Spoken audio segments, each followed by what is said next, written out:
Hello friends, this is your friend back with a new fanfic. What if Konoha lost Naruto forever, and Hinata, Tenten and Sakura were forced to live with the consequences? Episode 1.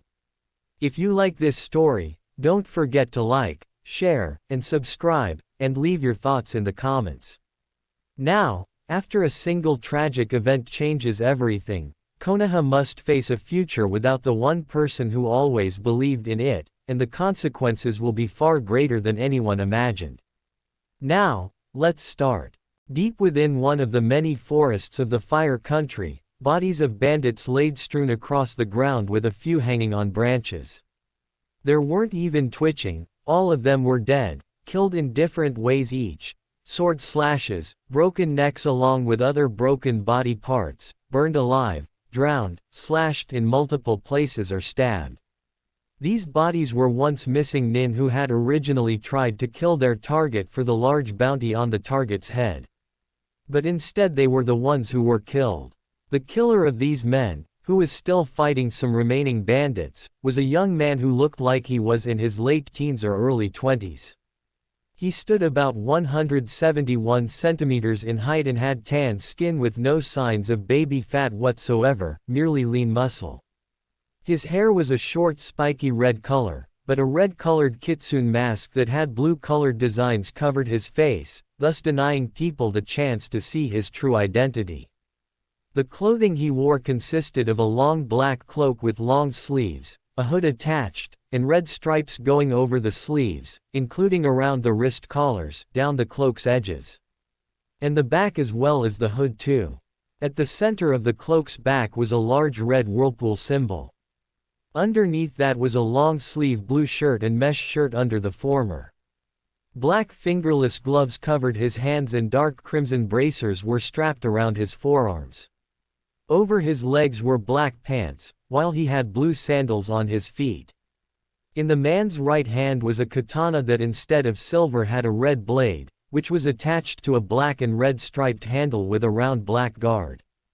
The blood on the blade blended in easily with it every time the man struck someone down. As he struck down another one, the leader, a missing nin, decided to use ninjutsu instead of trying to charge in blindly. Acting quickly, the ninja formed several hand seals. Kaiten, Great Fireball Jutsu, and unleashed a large fireball straight towards the redhead man. Said man did nothing as the fireball consumed him in an inferno of death. The missing nin watched the scene with relief as his attack burned the spot where the redhead man stood. That was until he briefly saw something pass by him and then nothing but darkness. The kitsune mask man watched, left hand raised with a double-bladed edge ninjutsu in it and blood on it, as the missing nin's head fell off from its body towards the ground, followed by said body soon after. With all of them dead, the mask man cleaned the blood off of the ninjutsu, but not the red-bladed katana, before sealing them away and began making his way towards the border. But just as he made a turn he paused and a second later thrust his left hand out with speed that a few could keep up. The hand grabbed something and the kitsune man looked at it and saw it was a bug, or to me more precisely a kikaichu, a unique insect used by a clan that the redhead was familiar with. Looking at it for a few seconds, the masked man shifted his gaze to the left, his eyes concentrated on something that he could see. Then he looked back at the bug and with a simple movement, crushed the kikaichu. Once done, the redhead released its remains and then disappeared from the area. Shino Aburame, a Jonin rank shinobi of Konohagakure, was staying perfectly still behind the tree he was using as a cover. While upset and angry of one of his bug's deaths, he knew that logically he would be no match for the kitsune mask man due to the high chakra he was given off. Furthermore, the kikaichu had not died in vain, because while the masked man was focused on that one, another of Shino's insects had managed to acquire some of the man's chakra to confirm his true identity. Even after 6 years and despite drastic changes to his person from what could be seen, the man's chakra remained the same, and Shino confirmed that the kitsune mask-wearing man was indeed Naruto Uzumaki. In all honesty, Shino hadn't even expected to find Naruto. He had been returning from a mission given to him by his clan, to check out a site where rare insects that could use chakra were spotted. The mission had been successful and Shino began his journey back to Konoha, with a jar of some of the insects. That is when he noticed several chakra signatures a mile or so away from the Aburame.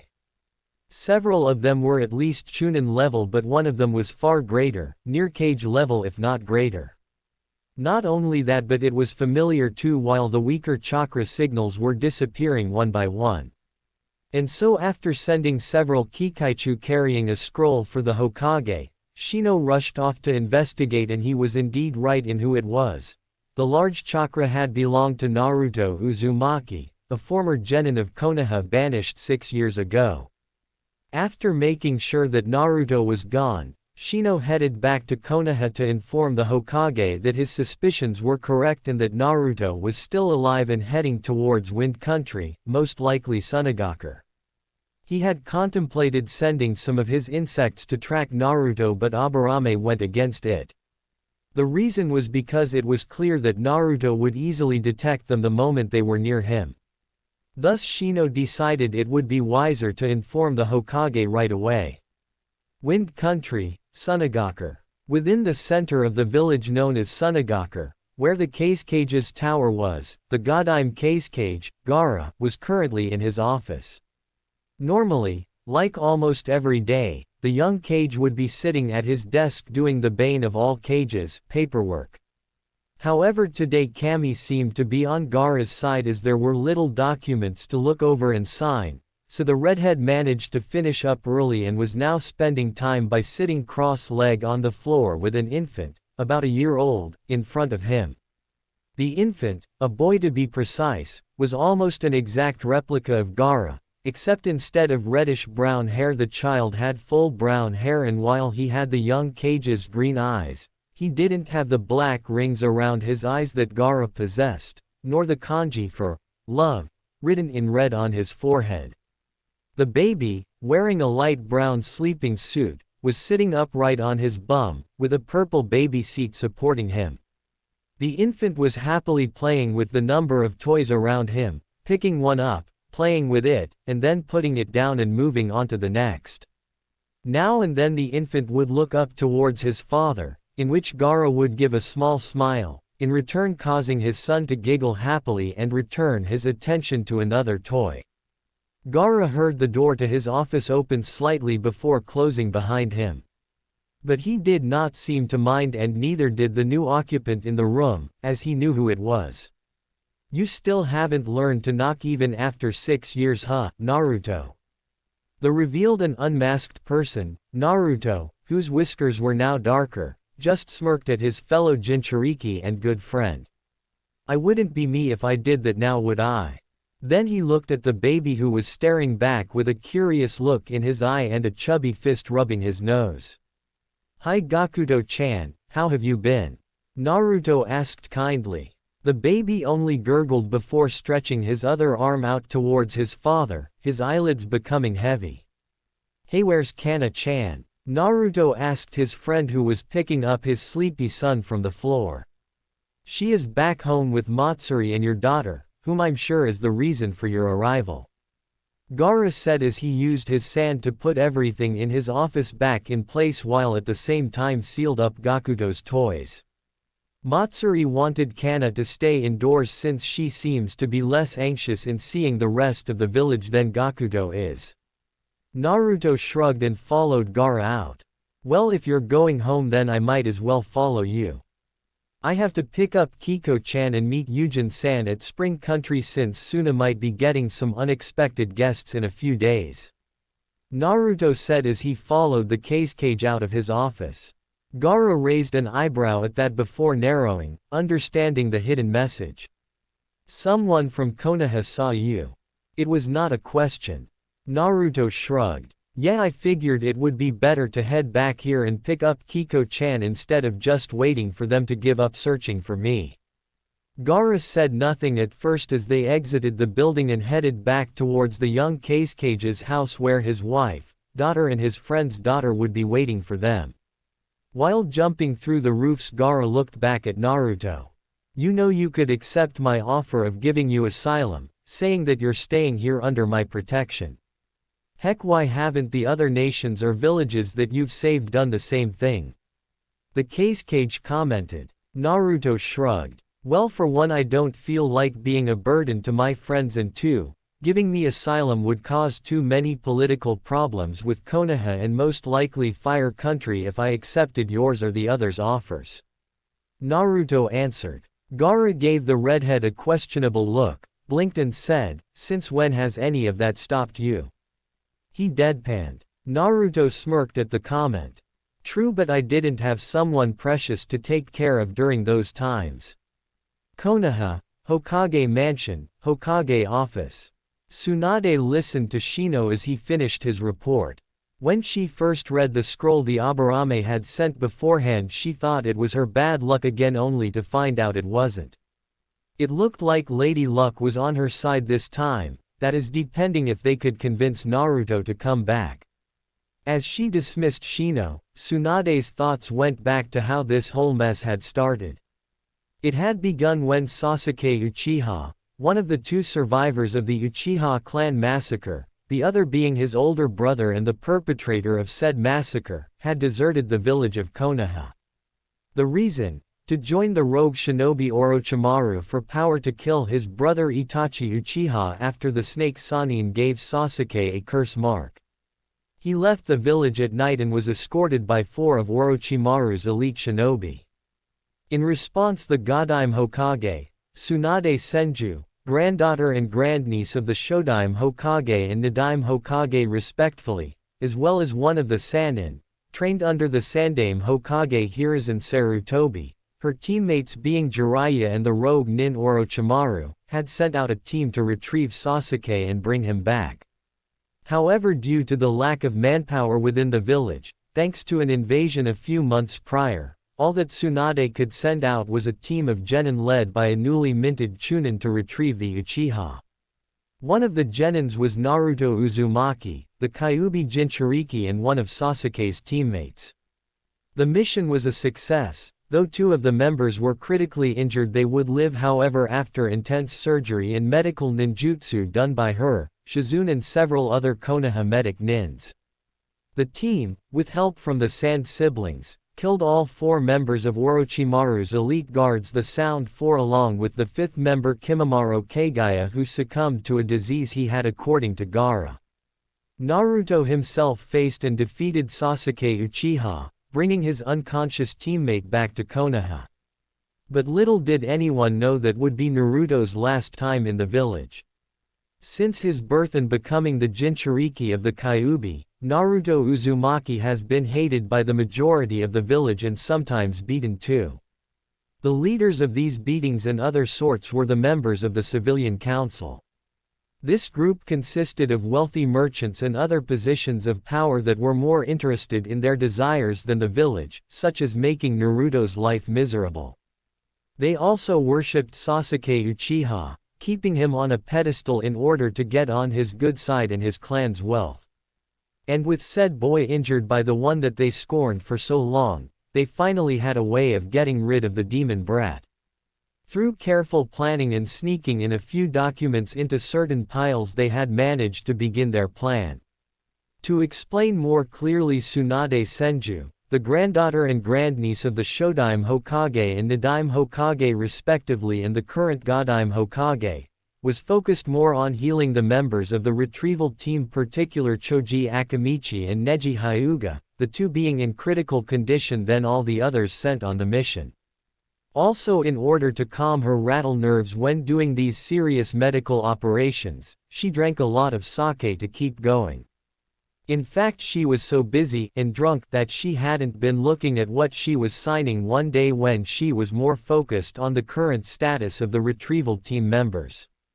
For if she had, she would have noticed that one of the forms was a clause slipped in by the Civilian Council, with the help of Danzo, wanting her approval for a 4-year banishment of one Naruto Uzumaki, along with sealing his chakra, nullifying any summoning contract he had, and forbidding him from entering Konoha and to a lesser extent Fire Country during his banishment. To Danzo, with the boy out of the village he could capture him and make Naruto into the weapon that Danzo believed he should have been. But it was too late and the deed was done. The next day two Anbu, both assuming that the order they were following was approved by the Hokage and council, entered the hospital room that Naruto was resting in and informed him of his banishment. This news shocked Naruto, and it was then after anyone who saw him would say he looked like a broken man whose entire life was shattered in an instant. Though the only people who'd seen him after that were Zero, since his female teammate refused to meet with him since she blamed Naruto for Sasuke's condition, his sensei seemed to be more concerned with said Uchiha as well. The rest of his friends and loved ones were busy and unaware of his banishment, and the fact that the Anbu had taken him to the prisoner wing of the hospital so he could finish recovering before they put the seals on him didn't help much. However, according to the Anbu, or former Anbu now courtesy of Tsunade, Naruto somehow had managed to leave the village before any other seal was placed minus the seal that broke his contract with the Toads. After that he disappeared off the face of the map and even Jiraiya's spy network couldn't find him. And since his contract with the Toads had been cancelled they couldn't reverse summon him back to Konoha. Tsunade found out after finishing up her other business, and when her former teammate Jiraiya appeared in her office with a rare angry look on his face when Gamabunta told him that Naruto's contract was cancelled. When the Toad Sage told her, followed by him scolding her for not looking at what she signed, the Godime Hokage went ballistic in a form both of rage, guilt and grief that she was tricked into banishing someone that she had just recently held dear to her like a son almost. After calming down, and demolishing the gate that Naruto had left through, along with everything else nearby that wasn't inhabited, Tsunade called a meeting of the council in order to find out who tricked her in doing this deed. After finding out the culprits, with them being either killed, imprisoned or removed from their positions on the council, Tsunade had to deal with two more problems besides finding Naruto, Akatsuki, and dealing with a group of furious nations and villages, the latter which consisted of Spring Country, Wave Country, Tea Country, Wind Country, Sungakure, Takigakure and Yukigakure. All of these places and the people in them, especially the village leaders and daimyos, were greatly indebted to Naruto for saving them. They were also not pleased with how their hero was treated during his childhood and now his banishment, favoring a boy, who had tried to turn traitor, just because he was the last of his clan. And while they still traded with them or have an alliance, due to politics stopping them from breaking all ties from Konoha and Fire Country completely, they were hardly friendly with the village founded by Hashirama Senju, and Tsunade had a good feeling that they would secretly offer Naruto asylum if not so already. The former, Akatsuki, was more troubling than the latter. Jiraiya told her that it was a group of several S-rank missing nin. And seeing how two of their members were Itachi Uchiha and Kisame Hoshigaki, the latter being a former member of Kiri's Seven Swordsmen, and that her other former teammate, Orochimaru, used to be a member, showed that this group was one not to be trifled with. Also, from the little information the Toad Sage could uncover was that Akatsuki had an interest with the Biju, all 9 of them, for whatever reason or purpose was unknown. But anyone with an interest in the Biju was anything but good, especially if they were a criminal organization. Tsunade believed that this group and in turn finding Naruto were more important than worrying about a bunch of pissed-off nations and villages. So for the past 6 years since that horrible day, Jiraiya has had his spy network looking up for any signs of Naruto's whereabouts. While he still sent information regarding anything else of importance to Konoha, anything concerning either Akatsuki or Naruto were sent directly to her, the contents only known to Tsunade, Jiraiya and Tsunade's assistant and senior student Shizune. Once the door to her office clicked shut, leaving just herself and Shizune, Tsunade let out a long sigh before speaking to the open air. "What do you think, Jiraiya?" Behind her, sitting on an open window, was the Toad Sage and her former teammate Jiraiya. The man also had a frown on his face and was deep in thought before speaking. Well, Shino seemed pretty sure that this person was Naruto when he sensed the chakra. Aburame members aren't usually wrong when it comes to identifying chakra, similar to the Hyuga clan. Jiraiya said, feeling relieved that after 6 years of no news of his godson, the boy was still alive. Then he added, "Got to admit that wearing a mask to hide his face was a pretty smart move of the Gaki, though the description of it rings a bell, but I can't remember where." The Toad Sage said, "Tsunade-sama, what should we do?" Shizune asked, finally speaking with the Hokage's pet pig, Tenten, letting out an oink, as if asking the same thing too. After thinking for a moment, Tsunade let out a sigh. According to Shino, Naruto appeared to have been heading towards Wind Country, most likely going towards Suna since Gaara is Kazekage and those two are friends. The Hokage said before pulling out a scroll. "We'll send a team there to see if the Gaki is staying at Suna and hopefully convince Naruto that it's safer in Konoha than anywhere else." Among all those that were angry over Naruto's banishment, Gaara was at the top of the list. A testament to that was that the young man almost killed the entire civilian council when he heard them saying some negative things about Naruto. Being a Jinchuriki himself, Gaara understood what Naruto went through and along with that was deeply indebted to the Uzumaki for helping him to get out of his original belief, namely killing everyone and acting like a psychotic killer. In fact, Gaara owed Naruto for everything in getting him to where he was now, as Kazekage of Sunagakure and a married man to boot. After telling Shizune to get Team 7, the young woman left the office, thus leaving 2 of the 3 Sannin as the only occupants in the room. Jiraiya looked towards his blonde female teammate. "You know the chances of him wanting to return are slim," he said grimly. Tsunade sighed, knowing how true that was. "I know, Jiraiya, I know. But what choice do we have? If that group, Akatsuki, finds out where Naruto is, then they'll attack Suna twice as hard since Gaara is also one of their targets. Suna doesn't have enough manpower to repel them. Also, what's stopping Danzo from sending his root goons to get Naruto when, not if, he learns about this, and whether or not he succeeds will have a war against Suna because of his actions." The Hokage then leaned back on her chair and looked down at her desk, rubbing her forehead. "We just have to pray that Naruto still has some love for the village to come back. And if he does, I'll announce his heritage to the villagers and shinobi, to make his life easier. Minato and Kushina's enemies be damned." The Hokage finished. "Speaking of shinobi, why did you decide to send Team 7? Jiraiya asked the Hokage. "Well, I'm hoping that by sending his old team, one of them being his crush, it will convince Naruto to return back to the village willingly." Tsunade replied before adding, "However, by the sound of your tone you have your doubts about that. While normally that kind of thing could work, but concerning this certain team it's a different matter." Jiraiya said. Kakashi focused more on Sasuke than he did on Sakura and Naruto, with Kunoichi being a fangirl despite your training and hitting Naruto more than you did to me. Hell, I even heard that she blamed the Gaki for hurting the Uchiha before Naruto left the village 6 years ago. I mean, sure, you managed to change Sasuke's way of thinking and views towards Naruto, but that was after the Gaki left.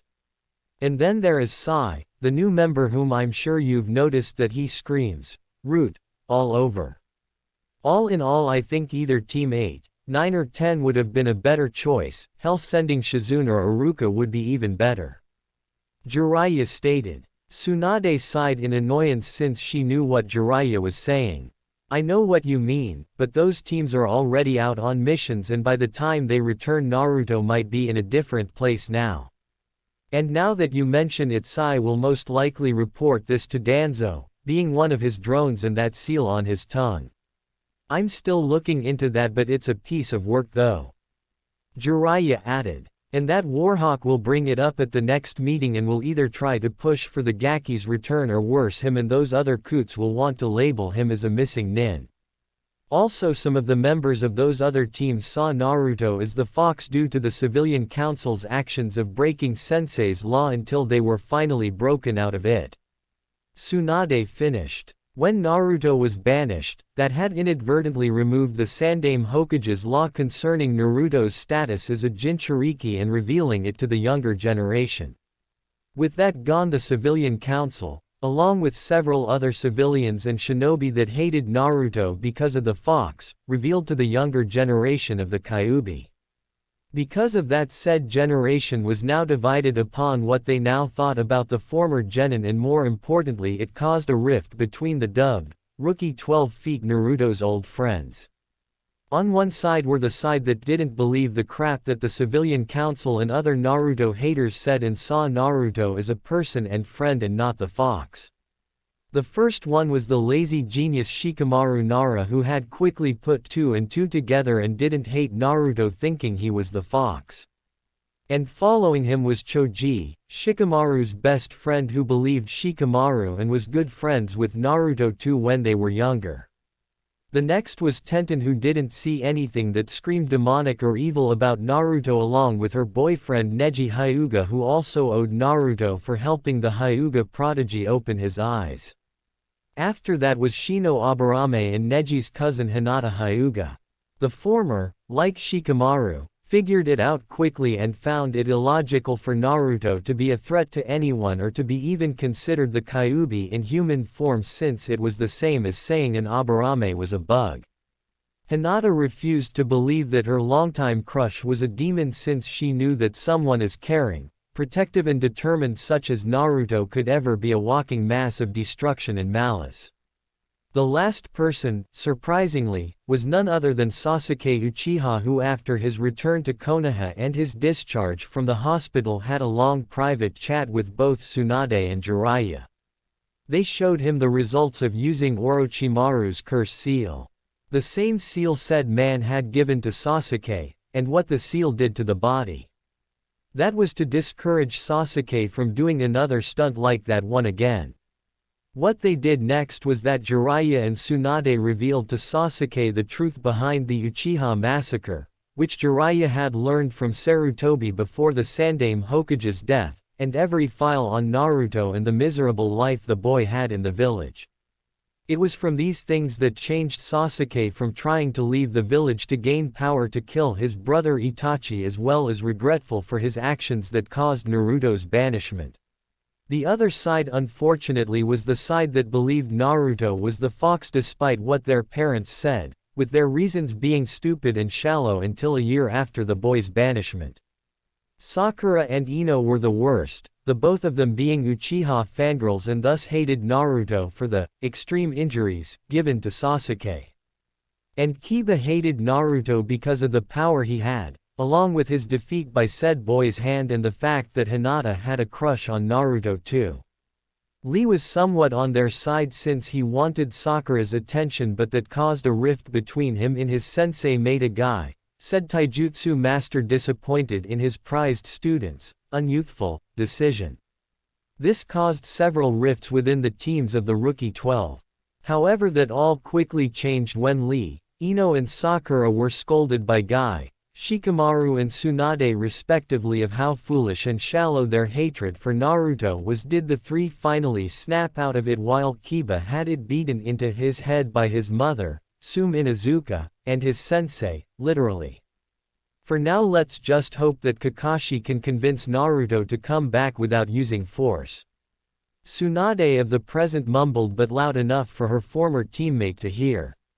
Hidden location. Deep within the darkness of a dark cave, the astral images of 9 figures could be seen standing in a circle.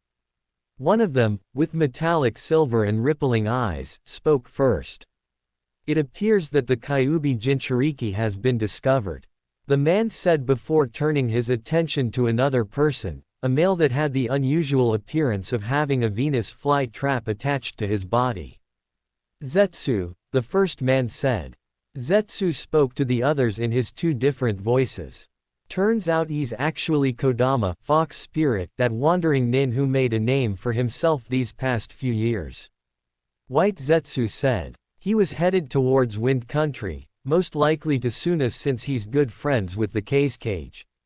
Black Zetsu finished. So now 2 of our targets are in the same place. Kisame, a former Kiri nin and member of the Seven Swordsmen with a shark-like appearance, said. Maybe, but it's most likely that he won't stay there for long. Pain, the leader and the man with the unusual eyes, said. According to Zetsu, the Jinchuriki was seen by a Konoha shinobi who most likely put two and two together and reported it to the Hokage. Meaning they might send a team to retrieve him from Suna. He'll also be a challenge to take down. Kakuzu, the banker of Akatsuki, said. If he is Kodama, then he'll be S rank if his achievements are anything to go by. The bounty placed on his head is enough to set someone for life. Perhaps we should ignore him for now. Itachi Uchiha, the man responsible for the Uchiha clan massacre and Sasuke's older brother, suggested.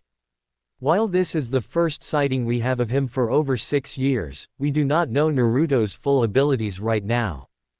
Going after him unprepared would be unwise. Pain nodded in agreement, though he was confident he could handle the boy. I agree that we need to seal the Kyuubi last anyway. What is the status of the other Jinchuriki? Well, the Ikibi is in Suna, as you already know. Nibi hasn't been leaving Kumo as much, but she still takes missions, so there will be an opening the next time she does.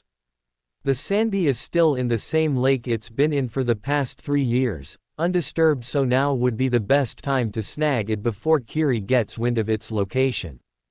The Yonbi is still wandering around Earth Country, and the last time he's made contact with anyone from Iowa was 2 years ago, so he's pretty much isolated, though Iowa seems to be getting restless of having their Jinchuriki out of the village, so they might send people to get them. The Gobi is actually back in the village and by his own will from the looks of things. The Rokubi was traveling around Fire Country with a member of the Tsuchigumo clan a few months ago, but they were allowed to join Kiri again since the civil war was over and the Jinchuriki was given a full pardon by the Godime Mizukage. Nanabi is currently in Takigakure, though she does take missions, so we can wait for the next time she leaves the village. But she's also gained more control over her Biju and she can fly now too. The Hachibi we should also avoid for now because he's being confined in Kumo, though he leaves the village now and then to train in some mountain area in Lightning Country. Both sides of Zetsu said together. I see, Pain said before looking at the rest of the members of Akatsuki. We'll focus on the Sanbi since it's still in the wilderness and is alone. Sasori, that will be your assignment, and afterwards you and Deidara will make your way towards Suna. Deidara, you will go capture the Ikibi since your skills will be useful with the Jinchuriki being in the village most of the time. The rogue Suna puppeteer and the Iowa bomber nodded. Wouldn't it be better for me to get the Sanbi since it's in the water and I'm a Suiten user? Kisame said, voicing his opinion.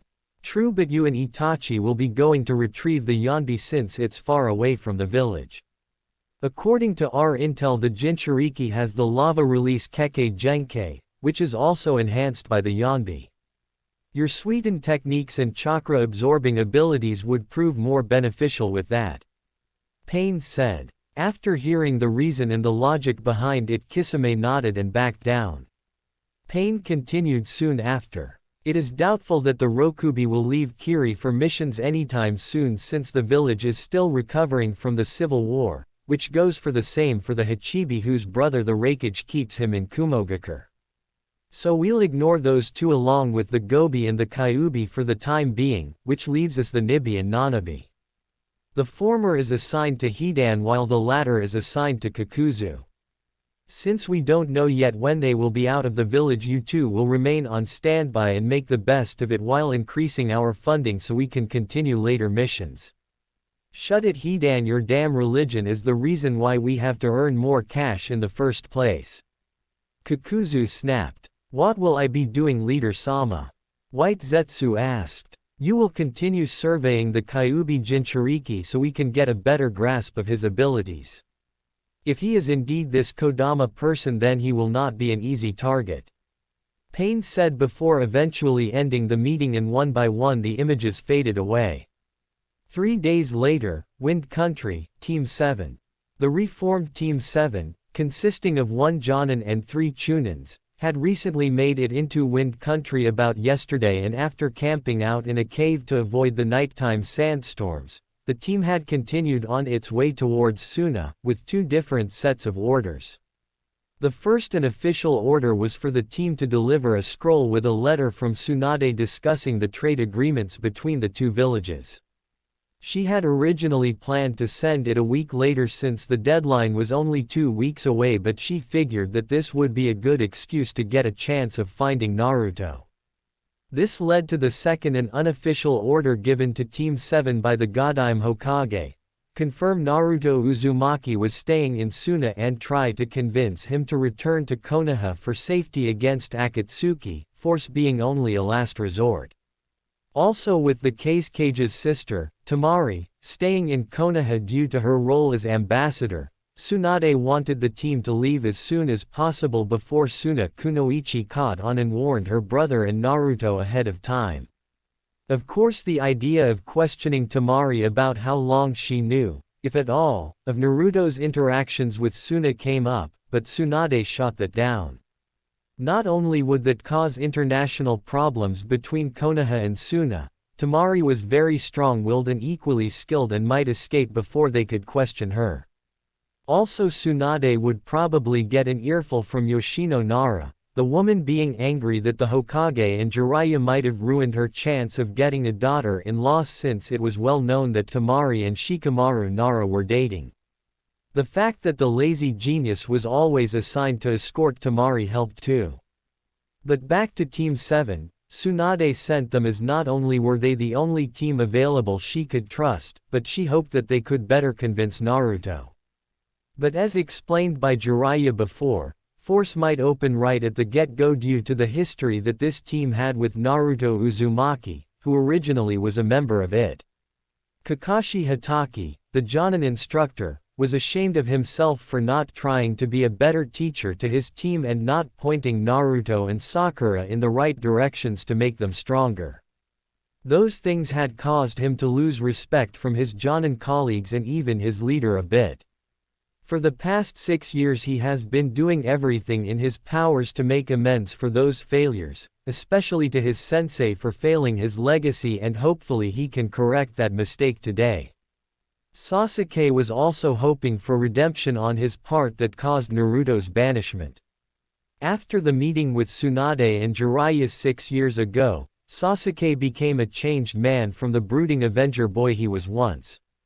He was ashamed of what his clan had become before Itachi killed them, and while he understood why his brother did it, Sasuke still desired to be the one to bring Itachi to justice and at the very least to understand why Itachi did it. Of course, Sasuke was also focused on finding Naruto, but also knew that trying to get the blonde to return to a village that treated him like shit wasn't going to be easy. They don't know Naruto changed his hair color. Sakura had changed much over the past 6 years, and not just her skills. While originally she hated Naruto for critically injuring Sasuke, she soon learned the hard way that that kind of thinking did her little good, as Sasuke yelled at her for siding with him when he tried to leave the village to join a sick missing nin and nearly got the team sent to get him, including Naruto, nearly killed. It also should be noted that Sakura was nearly strangled to death by Tsunade during one of her lessons. Did Sakura finally see how shallow her reasons were and that she had done nothing but hurt Naruto? The fourth and final member and Naruto's replacement, Sai, really had no opinion on the matter of what he thought of Naruto.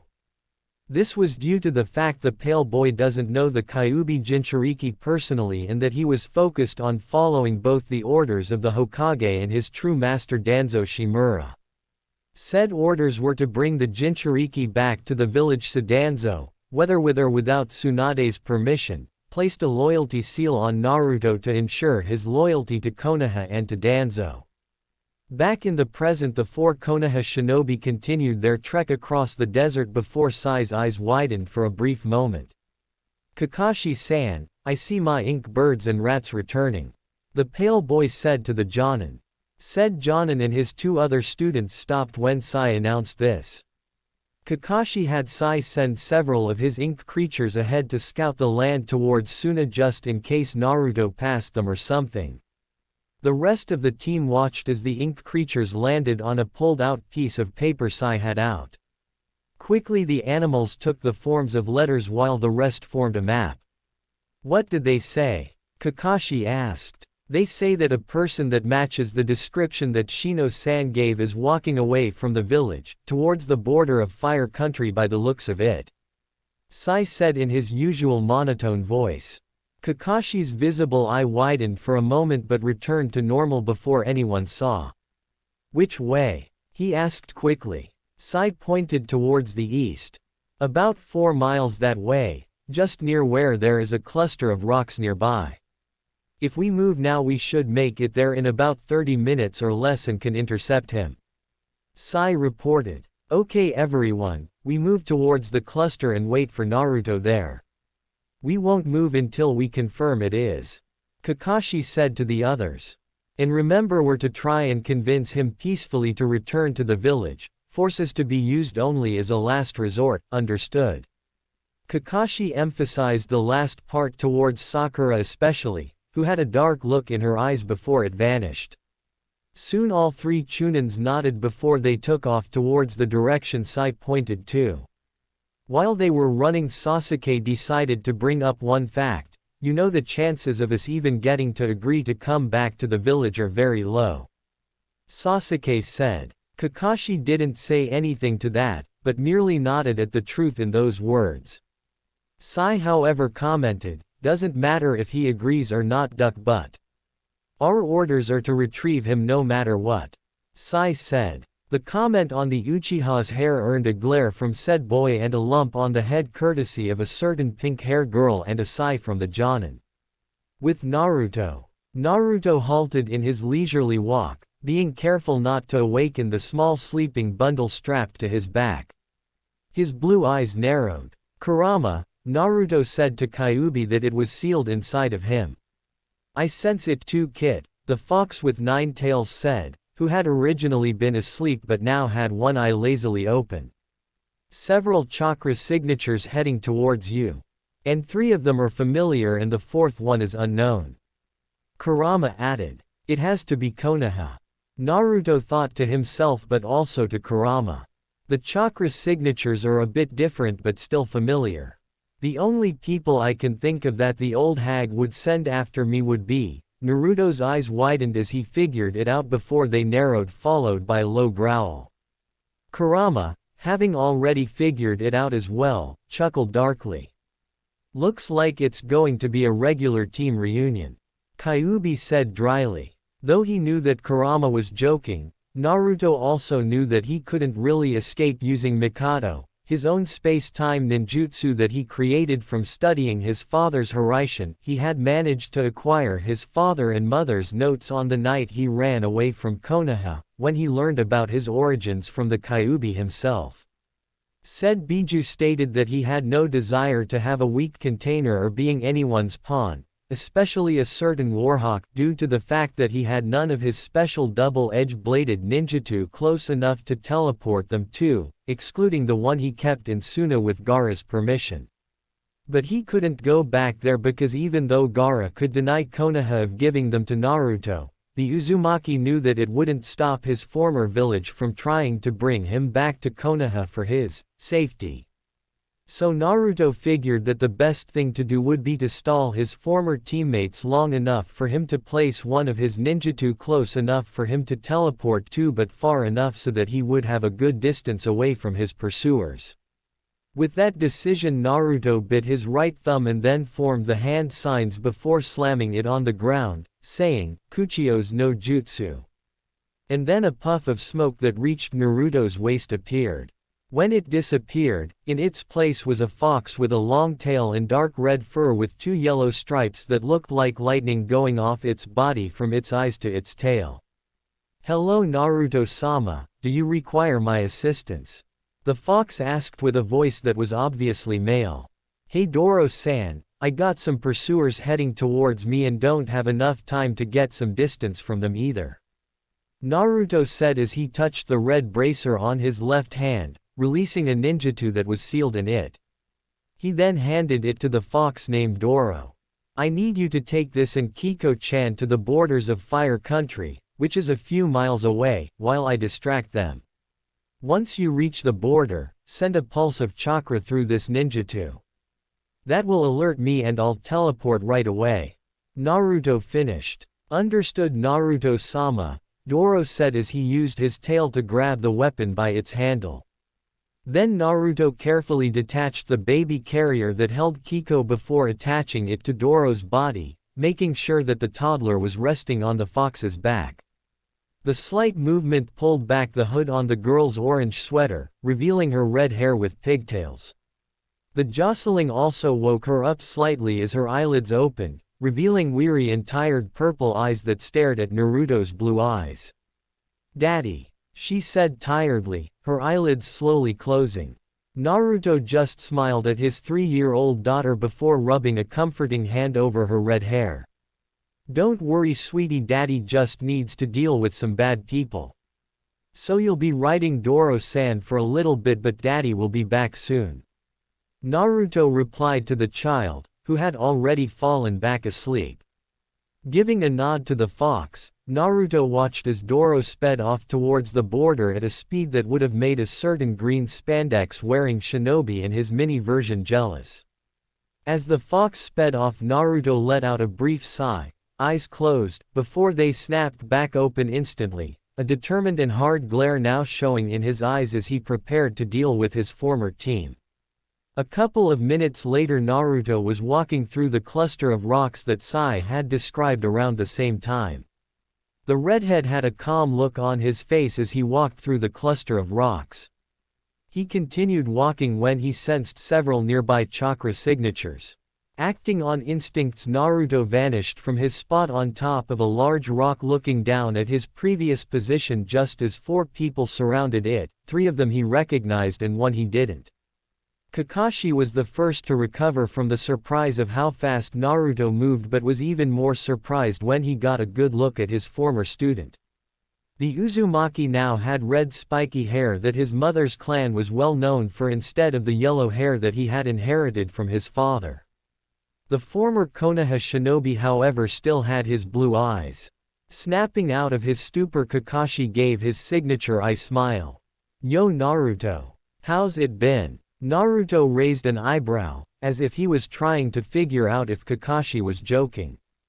"Kakashi, I would call you sensei, but seeing how I'm no longer one of your students and that you've never really been an actual sensei, I won't," Naruto said nonchalantly. "Okay, I guess I had that coming," Kakashi thought to himself before regaining his composure and speaking.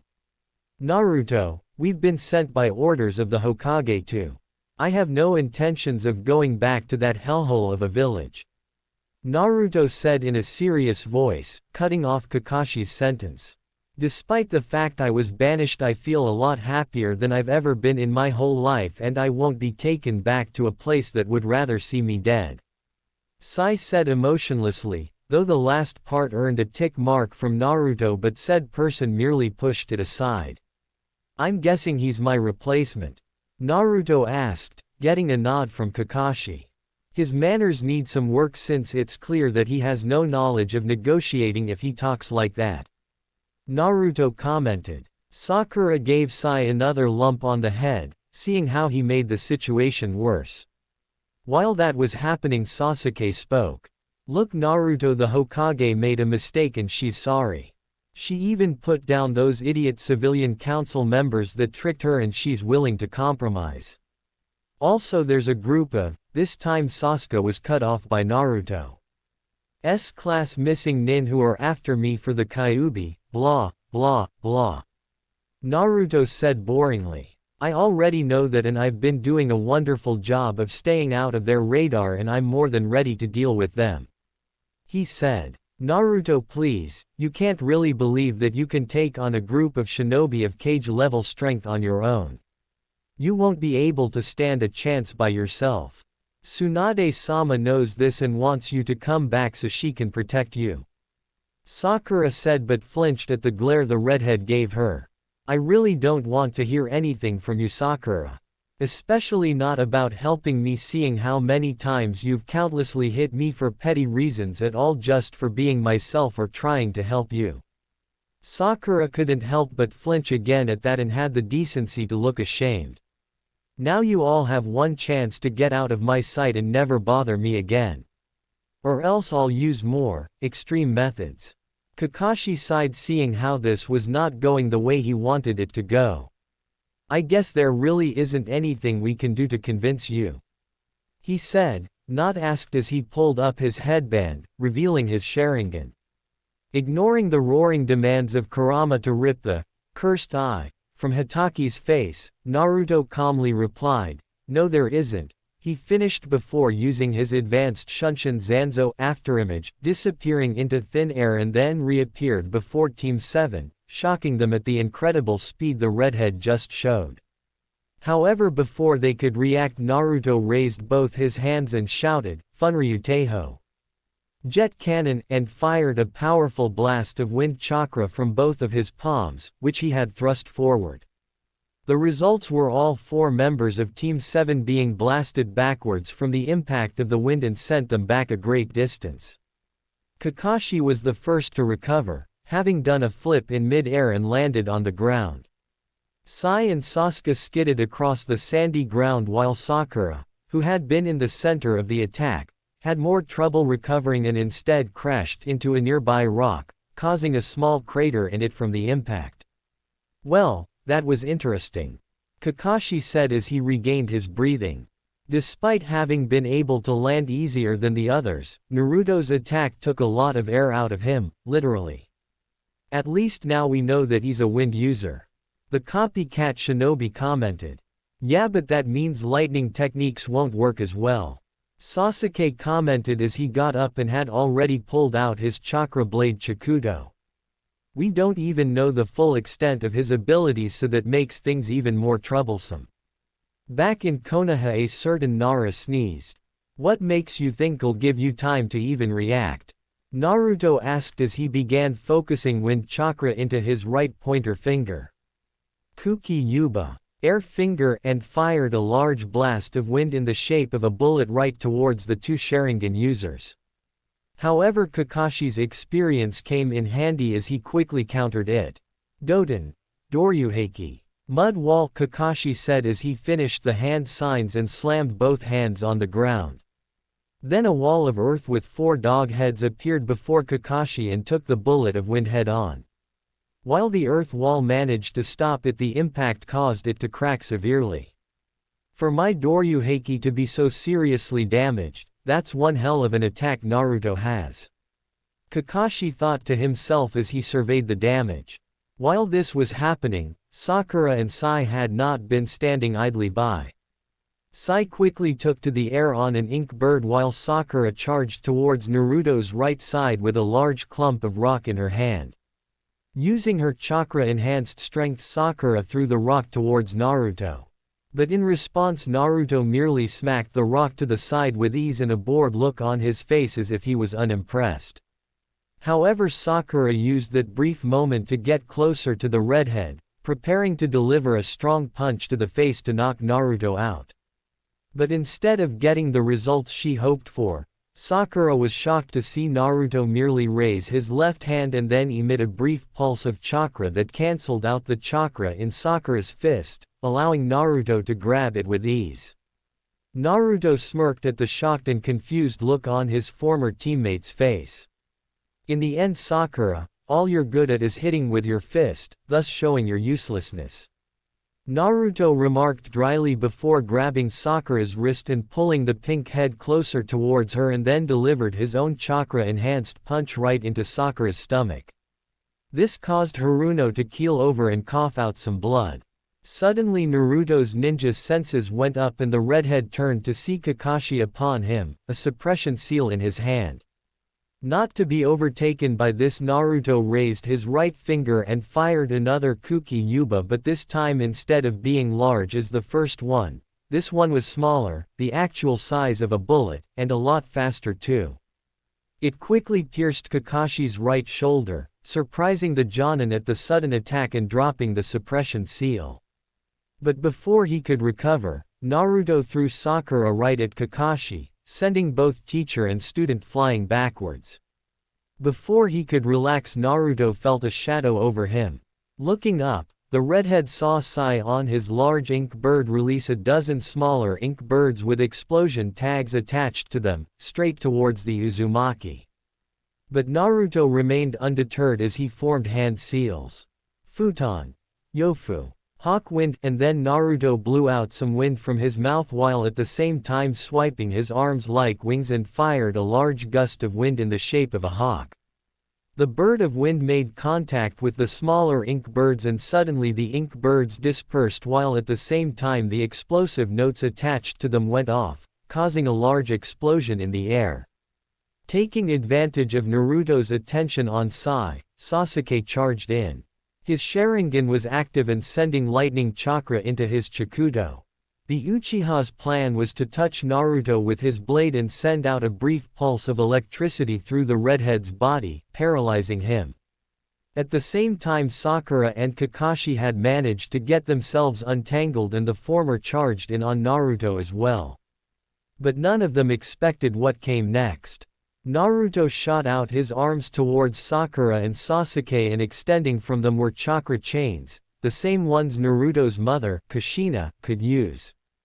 The chains moved at blinding speed before wrapping themselves around Sakura and Sasuke with the latter losing his grip on his Chikudo. With both of them caught, Naruto began swinging them around like flails, with Naruto striking Sasuke into the ground hard while swinging Sakura upwards right towards Sai who hadn't even seen it coming. The Kunoichi medic slammed right into the artist boy, destroying his ink bird and sending both of them crashing into the ground. After receding the chains back into him, Naruto looked around for his former sensei, only for him to be nowhere to be found. If he's not coming from the front, behind, left, right or above, then that only leaves. Popping out of the ground beneath Naruto were two hands that made a go for his redhead's feet. But instead Naruto shouted, "Funryu Taijin!" Jet step, and suddenly Naruto's feet release a powerful burst of wind chakra that sends Naruto high into the air. At the same time, Kakashi was hit dead on by the burst of wind chakra and Naruto was sure he heard a few of the Jonin's bones break.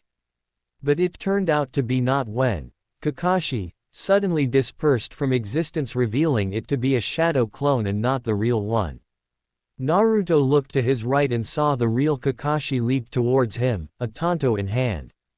However, when Kakashi swung the tanto at Naruto, lightning chakra infused with it, Naruto brought up his right bracer and sent chakra through it. Thus a chakra shield appeared from the bracer and blocked the sword strike. Naruto then followed it up by grabbing Kakashi's right shoulder, where the wound from Naruto's Kuki Yuba still was. As it had yet to heal, the sudden pressure on the wound caused Kakashi to flinch and lower his guard but gave Naruto an opening. "You're moving way too slow, Kakashi. Your age catching up to you?" Naruto asked mockingly. Then without warning Naruto shouted, "Funryu Kenju!" Jet pistol, and plowed a wind chakra punch right into Kakashi's chest, breaking some bones for sure this time as well as sending Kakashi plummeting to the ground. Naruto however landed gracefully on a large rock overlooking where Kakashi crashed. "Chidori Senbon!" a voice shouted from behind Naruto. Said redhead spun around to see Sasuke fire 100 or more lightning chakra Senbon flying straight towards him. But Naruto reacted quickly while thinking, "I'll have to use a technique from my bloodline element to counter this since I can't use a higher level futon technique to stop it." Naruto thought as he formed 3 hand seals that ended with the ram seal. Onmyoten. Sekinetsu Satsue no Jutsu. Yin-yang release. Red hot shot technique, and then Naruto fired a large ball of red energy surrounded by electricity from his mouth, and was the same size as a Gokaku no Jutsu great fireball technique. The ball made contact with the flying Senbon but merely knocked them to the side as it continued flying towards the still shocked Uchiha. It was only a few seconds before it made contact with him did Sasuke snap out of his stupor and perform a quick substitute with a nearby rock. When the ball struck the rock it exploded, not a loud explosion but still pretty noisy and sending small debris of rock flying everywhere nearby the point of impact. Before Naruto could celebrate, several ink lions jumped up from all around him, getting ready to pounce on the Uzumaki. Acting quickly, Naruto sent chakra to both of his bracers, causing chakra blades to pop out the front of the bracers. Now armed, Naruto began slashing through the ink lions with ease, ignoring as some of the ink splashed onto his clothes. Back with Kakashi, the Jonin had been pulled out of the crater he had made by Sakura, who soon began running a diagnostic jutsu on her sensei. In front of them was Sai, standing guard and drawing 3 more ink lions. As Sakura began healing Kakashi as best she could, or until he could still fight, the silver-haired Jonin commented, "This is not going as well as I thought it would." Kakashi murmured but loud enough for Sakura to hear, "I still can't believe how strong he is now. Naruto was never this strong 6 years ago." Sakura added as she healed the wound on Kakashi's shoulder, stopping the bleeding that had begun. "And those chakra chains were tough, I couldn't even break out of them." "Yeah," Kakashi murmured, a faraway look in his eyes as he remembered another Uzumaki who used the same chakra chains. "Where's Sasuke?" the Jonin asked, getting out of memory lane. Duck Butt had just barely avoided some attack I've never seen before. Sai said without looking at Kakashi. "But I can't keep this up forever though, and my attacks aren't really doing much to tire him down." Knowing Naruto, he won't tire out so quickly, Kakashi said as he started to get up. Sakura already finished healing the more serious and painful wounds. It still hurt a little for him to get up, but Kakashi knew that lying down wasn't something he could do. "We need to find a way to freeze his movements and then I can place a chakra suppression seal on him however," Kakashi said, deep in thought. When he saw the curious looks on his 2 students he explained. "So far Naruto hasn't shown any signs of trying to finish us off. This could mean that he doesn't want to kill us because he may still care for us, or that he doesn't want to be put into Konoha's bingo book. Or it could mean that he's buying time to make an escape. The last one makes more sense since he made it clear before the fight that he doesn't want to cause a scene." The Jonin finished. "Do you think he already has an escape plan and is just waiting for Kakashi-sensei?" Sakura asked while Sai drew one more group of ink lions to attack Naruto. The redhead didn't even look exhausted as he continued using his chakra blades to fight the lions and now a recovered Sasuke. "Most likely, which means that we need to subdue him now before he escapes. We won't get another chance like this in a while," Kakashi said as he pulled out a kunai and charged in to join Sasuke, followed by Sakura and Sai. Naruto had just destroyed the last ink lion when Sasuke charged towards him. Deactivating his chakra blades, Naruto unsealed the red-bladed katana and parried Sasuke's Chikudo before delivering a swift kick to the Uchiha's chest. But that didn't stop Sasuke, who recovered quickly before bringing down his Chikudo again. However, Naruto managed to stop the strike with his own sword once more, but the redhead glanced to see Sakura and Kakashi coming at him, the latter with a tanto in hand. Not wanting to be pinned down so the others could strike, Naruto managed to swiftly knock Sasuke off his feet before sending a strong kick to the stomach. This sent Sasuke skidding backwards with the air knocked out of him too. During the charge, Kakashi had seen Naruto draw the red sword and his eyes had widened as he recognized it. "Impossible. That sword, it's Kushina's. But it should still be in the estate at Konoha." Those were the thoughts going through Kakashi's head. But the Jonin kept his composure as he prepared to get behind Naruto, hoping to knock him unconscious with a chop to the neck. Naruto saw Kakashi out of the corner of his eyes, as well as Sasuke, who had recovered, coming up from his left while Sakura did a jump in the air and intended on attacking from above. Naruto was about to act when he felt something liquid grab his legs. Looking down, Naruto saw several ink snakes wrapping themselves around the Uzumaki's legs. They weren't holding him down indefinitely, but they were restricting his movements severely. Still, Naruto had been in these kinds of situations before and knew how to act accordingly in both freeing himself of the snakes and knocking his former teammates off their feet.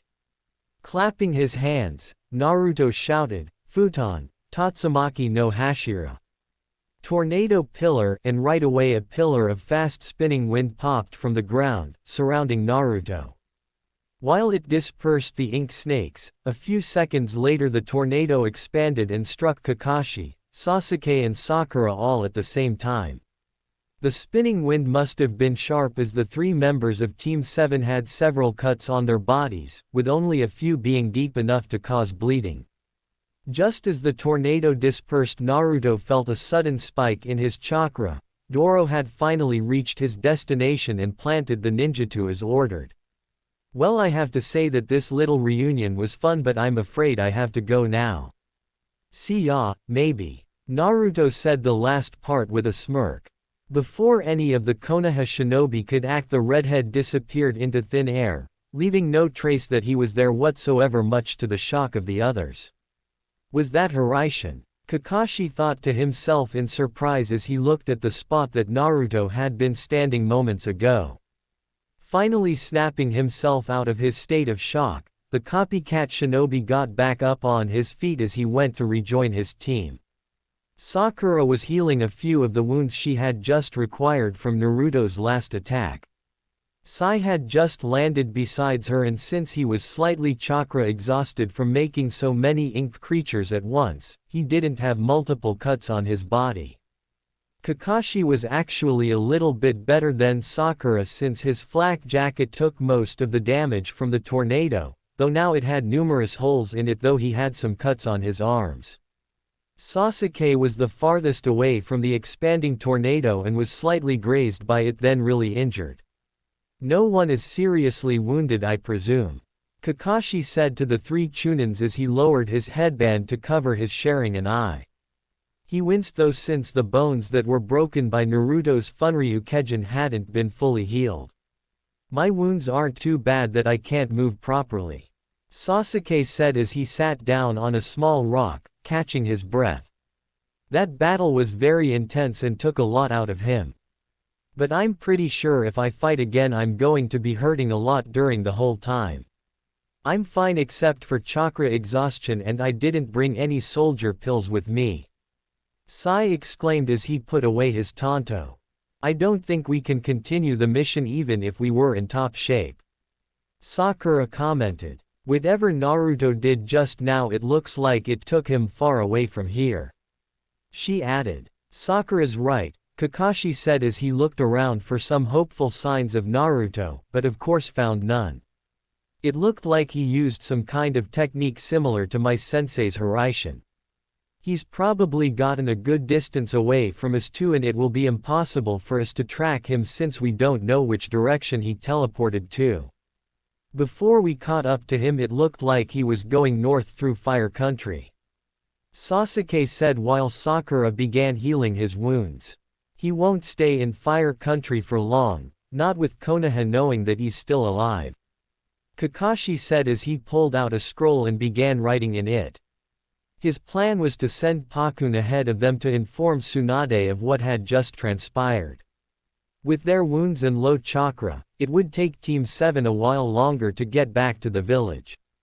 The only place north that Naruto would go to is Spring Country, since he's good friends with Koyuki-sama, Kakashi added as he finished writing.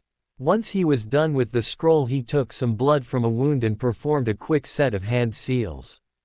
Slamming his hand on the ground, he said, "Kuchio's no jutsu." And followed by a small puff of smoke appeared a small puppy with a Konoha headband on his person. "Yo," Hakun said before he got a good look at Kakashi. "Whoa Kakashi, the hell happened to you? You look like you came back from a date gone wrong," the dog Nin exclaimed. "Is that what I really look like at those times?" Kakashi asked himself, a sweat drop appearing in response towards Pakun's description.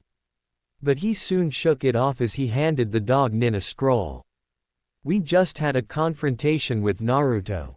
Didn't you say that the Hokage wanted you guys to negotiate with him? Pakun asked, interrupting Kakashi's explanation. Yes, but we weren't able to convince and force to try and detain him. Kakashi said, an annoyed tone in his voice. That was a sign to Pakun to shut up and let Kakashi finish speaking.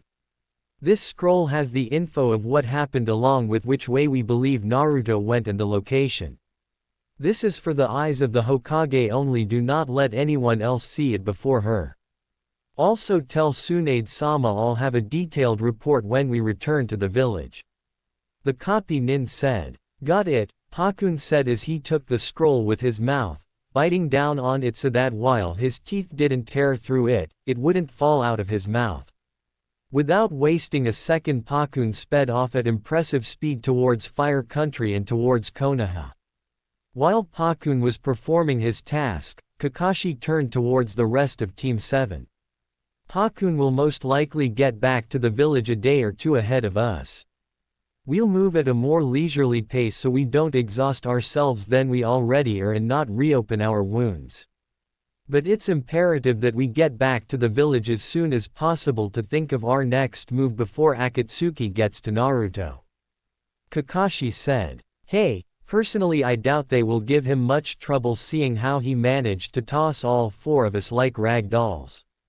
Sasuke grunted as he sheathed his chokoto.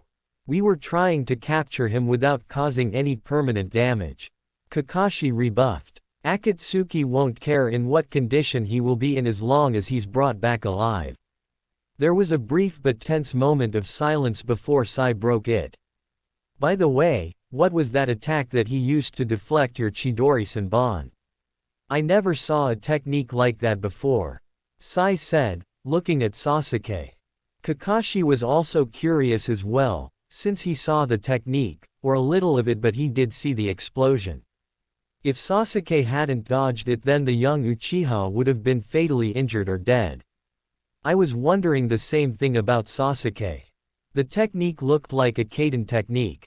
The copycat said. I had thought so too, but it wasn't since I didn't see any fire chakra in it. Sasuke said as he got up.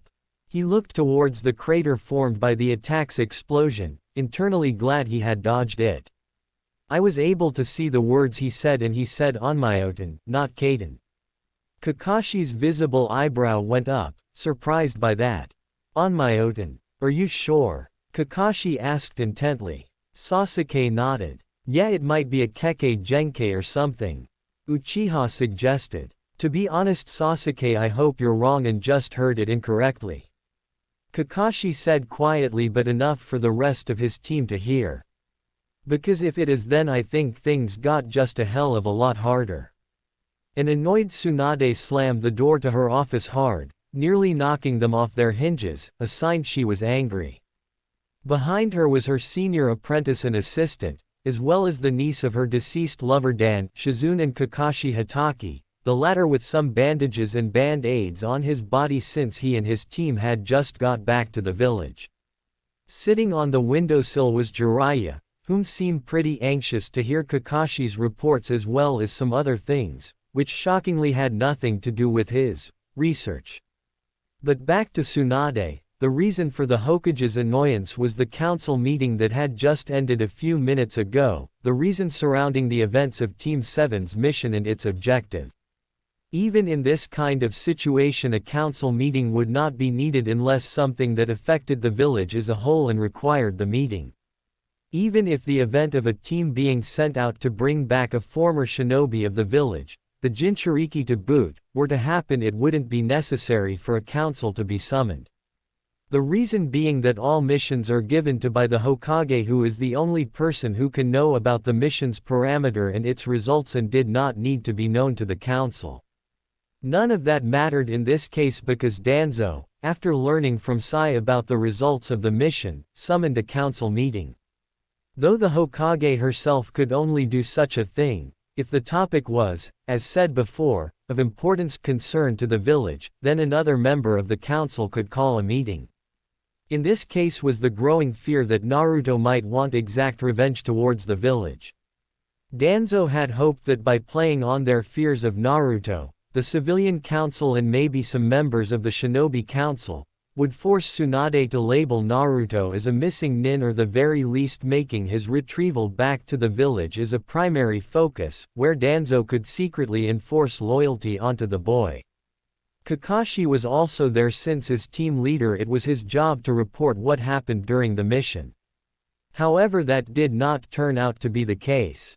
Naruto hadn't killed any of the members of Team 7 and as such could not be labeled a missing nin unless there was solid evidence that he had killed a shinobi of Konoha.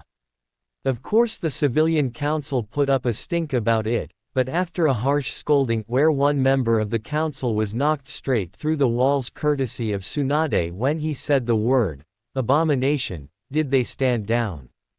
And so now we find ourselves in the Hokage's office, with Tsunade already sending the Anbu away before putting up the privacy seals. Sometimes I wish my granduncle didn't come up with that damn council idea. Tsunade of the present groaned as she plopped back down in her seat. Yeah, and after seeing the look on Danzo's face after hearing about Naruto's skill set, from both Kakashi and most likely Sai, the old Warhawk will probably do everything in his power to get Naruto under his control, your permission or not. Jiraiya commented as he sat on his usual windowsill. Okay Kakashi, I know that you held back a lot of stuff that was left out during the meeting. But seeing the fact that I got a letter from the Cage asking why Asuna Border Patrol saw your team leaving, though I have a feeling that he had found out from Naruto somehow, I believe that the situation is a lot more serious than you made it out to be. Now I want the full story of what happened when your team encountered Naruto. Tsunade ordered the silver-haired Jonin. Kakashi sighed before going into detailed explanation of how he and his team ran into Naruto and after failing to negotiate with him. Apparently he holds quite the grudge towards us, specifically me and Sakura. Sai also got on his bad side by insulting him. Told you that sending them was a bad idea. Jiraiya added. Tsunade gave her former teammate a brief glare before looking back at the Jonin. What about Sasuke?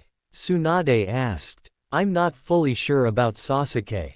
Kakashi said. Naruto didn't really sound as hostile towards him as he did with the rest of the team, despite having been used as target practice for a Chidori. Though that isn't saying that Naruto doesn't hold some animosity towards Sasuke. So that means the next team we send has to be on good terms with Naruto the next time we get wind of him. Tsunade concluded before asking another question that she has been meaning to ask since the team got back. Kakashi, revolving around your fight with Naruto, how would you rank him skill-wise? Tsunade asked, as she was quite surprised when she read the report from Kakashi, given to her by Pakun, about how bad Team 7's injuries were. It was rare to see one of the village's top jonin to be such a mess. Kakashi sighed. He had expected this question to be asked and had already formed a response for it. Well, he's gotten fast, that's for sure, and is equally strong too. Naruto also had some kind of advanced Shunshin technique that creates an afterimage of himself. His reaction timing is at least Jonin level, along with Taijutsu, and we discovered he's a wind user. He must have gotten it from Minato. He did have a high affinity for both lightning and wind chakra. Jiraiya added. Kakashi nodded in agreement before continuing. From what I saw so far, Naruto's wind techniques seem to resolve mostly around close to mid-range that involve impact and piercing methods, along with having an impressive wind technique for defense and offense. It's possible that he might have wind techniques that can use the wind for other areas such as cutting. Kakashi paused for a breather before going on. Naruto, from what my Sharingan could see, has twice the amount of chakra he had 6 years ago, so that means his levels are almost Biju levels. He also has pretty good chakra control since somehow he was able to release a small pulse of chakra to cancel out Sakura's chakra-enhanced punch with ease. That part shocked the two Sannin and Shizune. Both the fact that Naruto had discovered a way to stop the chakra enhanced the strength Sakura had learned from Tsunade. Along with the fact that Kakashi calculated Naruto to have Biju-level chakra and incredible control, given the fact that when he was younger, the Uzumaki had poor control due to his large reserves, it really was quite a shocker. It made Tsunade wonder where Naruto was doing for the past 6 years to have gotten such strength and at the same time control. Hell, if Naruto hadn't been banished then he would have been a Jonin by now or even Hokage. But Kakashi wasn't done as he continued. That last 4 things to know is that Naruto can use his mother's chakra chains by the looks of it, and I'm not 100% sure, but I think he can use Sensei's Hiraishin since he suddenly vanished at the end of the fight. Along with those 2, he's pretty skilled in Kenjutsu as he was using the Sekirei well against Sasuke and Sai's Ink Lions. The Jonin said. That really floored it for the other 3 occupants of the room. While the idea of Naruto using Kushina's favorite chakra chains wasn't all that surprising, since there was always the chance of Naruto inheriting it, the fact that he could use Minato's Hiraishin or a variation or something related to it, showed that Naruto was no longer the same boy that left the village but still had the talent of being the most unpredictable shinobi out there. How is that possible? The chakra chains I could understand since it's possible for it to have been passed down to him genetically from Kushina, and it is an Uzumaki clan technique. But any notes for seal formula for the Hiraishin are either sealed deep within their estate or died with Minato. The only people who could use it is the Hokage protection platoon, but they need to be doing it together to use it. Jiraiya said before quickly adding. And now you're telling me that the Gaki has the Sekirei, one of the famous weapons of the Uzumaki clan. The same sword Kushina brought with her and is supposed to be sealed in the estate. The Toad Sage asked, to which his response from the Jonin was a nod. Tsunade had grabbed a bottle of sake that had been sitting on her desk and took a quick chug of sake to calm her nerves. After doing so she looked up at Kakashi. You said there was a 4th thing. What was it? Tsunade asked, though she had a feeling that it was going to give her another headache. Kakashi hesitated for a moment before finally replying. During the fight Naruto used a technique that wasn't a futon technique on Sasuke. At first I thought it was a Kaden technique, but Sasuke later clarified that Naruto had said, Onmyoten. The moment she heard the word Onmyoten, Tsunade's mind flashed back to her grandmother, Mito Uzumaki, and something she had told Tsunade long ago. Meanwhile Shizune replied to Kakashi, Onmyoten, as in the non-elemental chakra nature of Onmyoten. How is that possible? Are you saying that Naruto-kun has a bloodline? Shizune asked. Maybe, but whether it is or isn't we don't really know its full potential, or Naruto's to be exact. Kakashi said. I admit that I went in unprepared, mostly hoping not to resort to force. Also because in case we did I thought he would have been the same kid that left this village 6 years ago. I didn't think he'd have changed so much. That would be an understatement if what I learned is true. Jiraiya said, catching everyone's attention, including Tsunade, who snapped out of her thoughts. What do you mean? Tsunade asked. Remember a few days ago when I said that the mask the Gaki wore sounded familiar? Jiraiya asked. Well, I looked into it and discovered that starting from 4 years ago a wandering nin had been making a name for himself. Doing things such as helping overthrow corrupt governments or stopping coups d'état in several countries, said countries being Moon Country, Bird Country and Vegetable Country. The man also helped Hoshigakure in overthrowing their corrupt leader and even helped the High Priestess of Demon Country in defeating an ancient demon called Morio before it could be fully resurrected. And the most notable thing of all is that the person assisted the Kiri rebels in the Civil War and from what my spies have heard, was the one who defeated Yagura, the Yondaime Mizukage and the Sanbi Jinchuriki at the time, all by himself. Jiraiya paused to catch his breath before finishing it off. And so far no one knows what the guy looks like or his real name. The only thing anyone, besides maybe higher-ups in these places, had to go by so far is that the man has red hair and wears a kitsune mask similar to the one that Shino described Naruto wearing. Hence the guy was called Kodama, fox spirit, due to his fox mask and that he always appears and disappears on a whim. Shizune, Tsunade and Kakashi all had wide eyes and jaws hitting the floor, the latter excluding Kakashi since he had his mask on. They had no idea that Naruto had become that strong over the past 6 years. But when they thought about it, Naruto was never one to give up giving his strong will and determination, and it also made sense seeing how easily he defeated his former team. Those accomplishments meant that Naruto had to be S rank in skills, hell maybe even greater than that. But that also meant one other thing. That basically also means that in off chance that we have to use force and capture Naruto, which by the sounds of it is going to be hell itself, we'll have to deal with wind, wave, spring, tea, vegetable, bird, moon, demon, water, Sunagaker, Kurigaker, Takigaker, Yukigaker, Getsugaker and Hoshigaker. Tsunade basically summed it all up. When Jiraiya nodded, she groaned loudly before slamming her head on the table. Apparently she was greatly aggravated because her headbutt caused the desk to split in two. Shizune immediately left to get another desk, leaving only the Hokage alone with her former teammate and Kakashi.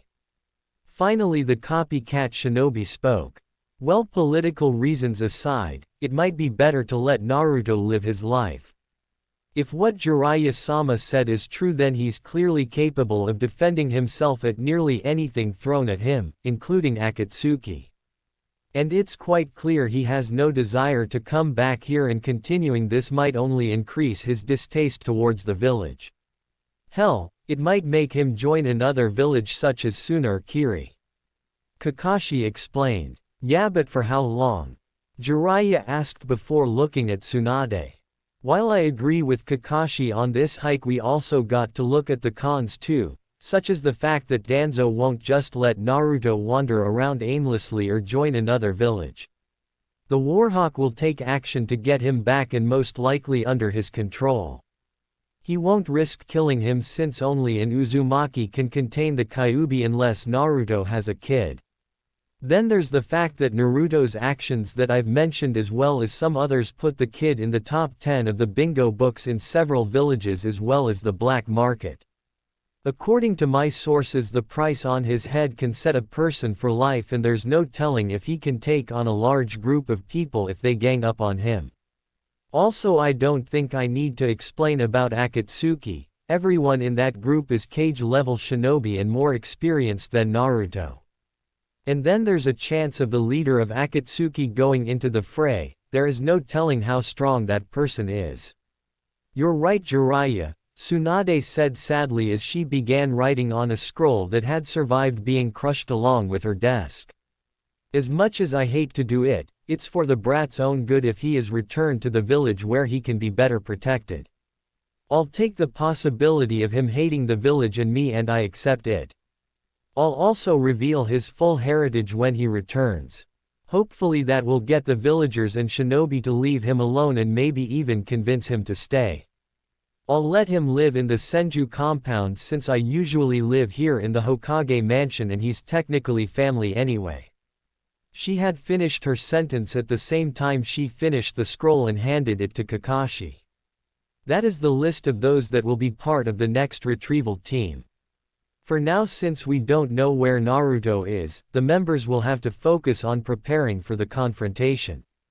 Also, I want you and your team to tell the others all of the techniques that Naruto used during the fight, at least to give them some measure of being prepared. Also inform them of Naruto's alias too. Kakashi nodded and left a split second later with a shunshin. I have a funny feeling I'm on that list, aren't I, Haim? Jiraiya said. Damn straight you are, along with Team 7, 8, 9 and 10 with their teachers minus Kurenai, since either she or Asuma has to stay back to watch over their kid. She's the best choice since I don't think Genjutsu will do much against Naruto. So I'm replacing her with Yugao, whose Kenjutsu should be enough to match Naruto's. Along with that, I'm going to send Tenzo, Anko, Uruka and Shizune too, the last two hopefully make him see reason before we have to use force. And in the off chance that things really go to hell, I'll have the Hokage platoon on standby to use the Hiraishin and teleport me to the area. That's a bit extreme, don't you think? Jiraiya asked as he listened to what Tsunade said. Hey, I don't like it either, but you said it yourself that Naruto is about S rank in terms of skills. We don't know the extent of those skills, but he was clearly a match for Team 7 even if their orders were to capture him. Naruto can most likely control the Kyuubi and use its chakra, and since it's clear he won't return to the village willingly, we'll most likely have to use force and it won't be easy. Sending a large group of people who are Chunin to Jonin level is the best chance of bringing him back in the event that negotiations fail. Tsunade replied. Besides, with Tenzo there, he can use his Mokuden to bind Naruto if either you or Kakashi can get the necklace on him, and the numbers should be able to take on Akatsuki in the off chance that they encounter them during the mission. And in the event we do use force and bring him back, we'll have hell raining down on us from not just the kid but from a long line of villages and nations, not pleased of having their hero being forced back to his home. Jiraiya added. Yeah, but it's better than having Naruto being captured by Akatsuki, turned into a weapon by another village, or Danzo, or worse, killed just so someone can make a profit from his corpse. The way I see it, it's the lesser of two evils to have him brought back to the village so we can protect him. Tsunade replied before getting up, heading towards the door to exit her office. Going to get a drink home? Jiraiya asked as he watched his former teammate leave the room. He figured that all the shit that's happening now, the decisions she's making, he wouldn't blame for wanting to get drunk to ease her mind. However, her words to his question were different. No to the Senju compound, there's something of my grandmother's that I need to see to confirm a suspicion of mine. Meanwhile, I want you to get your spy network working on finding Naruto's location. The faster we find it before anyone else does, the better. Tsunade ordered before leaving the office, not even giving Jiraiya a chance to ask what she meant. Konoha, Training Ground 7, Konoha 12. The members of the unofficial Konoha 12, minus Sai, had gathered at Team 7's former training ground in order to hear from Sasuke and Sakura about their encounter with Naruto. By the time they were finished with the story, the others all had shocked expressions on their faces. After a moment of silence, it was Shino who surprisingly spoke first. I admit I did not expect Naruto-san to have become that powerful. Looking back, I'm glad that I made the logical decisions of not engaging him when I had the chance. Aburame said. I wonder where Naruto got that sword he was using. Maybe he could let me take a look at it. Tenten thoughtfully said to herself when she heard the sword Naruto wielded as described by Sasuke. Yash, I am happy to know that Naruto's flames of youth have not diminished over the years. Rock Lee said before adding. Though the mention of him not wanting to return to the village is most concerning. That's an understatement of the century. Shikamaru Nara said in return. It's a good chance that the Hokage is going to send out another retrieval team, and I have the troublesome feeling it's going to be us. Perhaps not. Maybe Hokage-sama will just leave Naruto-kun alone if he's happier outside the village. Hinata Hyuga said in her usual shy voice. While she was happy to know that her crush was still alive, it also saddened her that he no longer wanted to return to his home. But she knew that he would be a lot happier outside Konoha anyway. She might be thinking that, but she knows that she won't have a choice in the matter. Sasuke said. The risks of him being captured by Akatsuki or another village that wants to increase their strength are too great. And as Shikamaru said before, it's probably a good chance that another team will be sent to retrieve him, and it will most likely be us. You don't think she'll send all of us, do you? Choji asked his best friend Shikamaru while munching on some chips. Troublesome, Shikamaru muttered. If what Sasuke and Sakura says is true and that they along with Kakashi-sensei and Sai couldn't lay a finger on Naruto, then Hokage-sama will definitely send all of us. So that we can overwhelm him, or maybe that a few of us will be able to convince him to return to Konoha willingly. Also, we have to find him first before anything else. Couldn't you just ask Temari where Naruto might be? Ino asked her teammate. She already left to head back to her village, and even if she was still here she wouldn't tell me anything. That troublesome woman is damn stubborn. Hell, I doubt even your father mind reading, Enko-san and Ibiki-san together would be able to get the answers out of her. Shikamaru said, though he was more focused on the fact how this would affect their relationship. Dating someone from another village wasn't simple, you know. It probably won't be that bad. Kiba said suddenly. There's no way he'll be able to stand up against all of us if we gang up on him. And I bet after the Hokage apologizes he'll become the same idiot we all know and blow this whole thing over like he always does.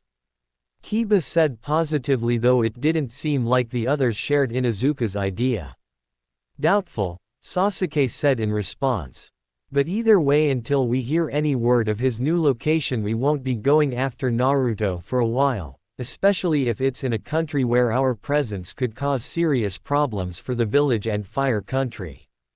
Also, Hokage-sama said that this is an S-rank secret, meaning we can't tell anyone, especially the civilians, though she said that the Ichiraku were the sole exception. So that means no gossip talking, Ino pig, Sakura said to her old friend, half serious and half playful. Hey, I'm not that bad. Ino retorted in her defense before looking towards the others for support, but got only silence. Right. In another place in the village, one of the shinobi's bars, a similar conversation was going on between several people. Kakashi was talking with Asuma, Guy, Yamoto, and Iruka about the mission they were given involving Naruto. Kakashi had already told Anko and Yugao respectively, and just like with the four men with him, he also filled them in on Naruto's alias. He told them that their students would be informed later on. Currently he was telling his colleagues about his team's fight with Naruto back in Wind Country a few days ago. When Kakashi finished his tale, the others had looks of surprise and amazement. Damn, Asuma said, being the first to break the silence. I didn't think the kid would have gotten that strong. Though it's kind of hard to believe that he's this Kodama character that I've been hearing about. Same for me, but Jiraiya-sama seems pretty sure that they're one and the same. Kakashi replied. If you look at the achievements that Kodama did, then it would make sense that it's just Naruto's alias. They also have a thing in common, corrupt and cruel individuals. Naruto has always been the one to save people from oppression and unfairness. Iruka added. Still, I must admit that it's hard to believe how much the kid had changed from an orange loudmouth to AS rank shinobi in just 6 years. Asuma said, still having trouble believing it. Truly, Naruto's flames of youth are brighter than ever if he has accomplished such feats. I look forward to seeing him again. Guy said. I doubt it will be a friendly reunion. Kakashi said. Everyone noticed the depressed tone in his voice. How bad is it? Asuma asked. Kakashi sighed. Well, does the fact that we're bringing Iruka with us help show how bad the situation is? He asked rhetorically before looking at Iruka. No offense, I know your skills are good. But excluding the Ichirakus and Shizune, you're the only other person who was kind to Naruto. You might have a better chance than anyone else in the village. Iruka nodded solemnly as he took all that in. It also wouldn't hurt to get in a bit of training just in case. Guess he could go and ask Anko for some help. Anyway, we're not moving until we know where Naruto is, and in a place where our presence won't cause any problems for the village. Kakashi said. Jiraiya-sama and Hokage-sama decided that we'll begin preparing the retrieval team tomorrow as a whole. We'll also have to take in the chance of running into Akatsuki too. The others nodded in agreement. A Megakure. Standing on the edge of the highest tower of the metal-like village that was a megakure, was a spiky orange-haired man wearing the Akatsuki cloak.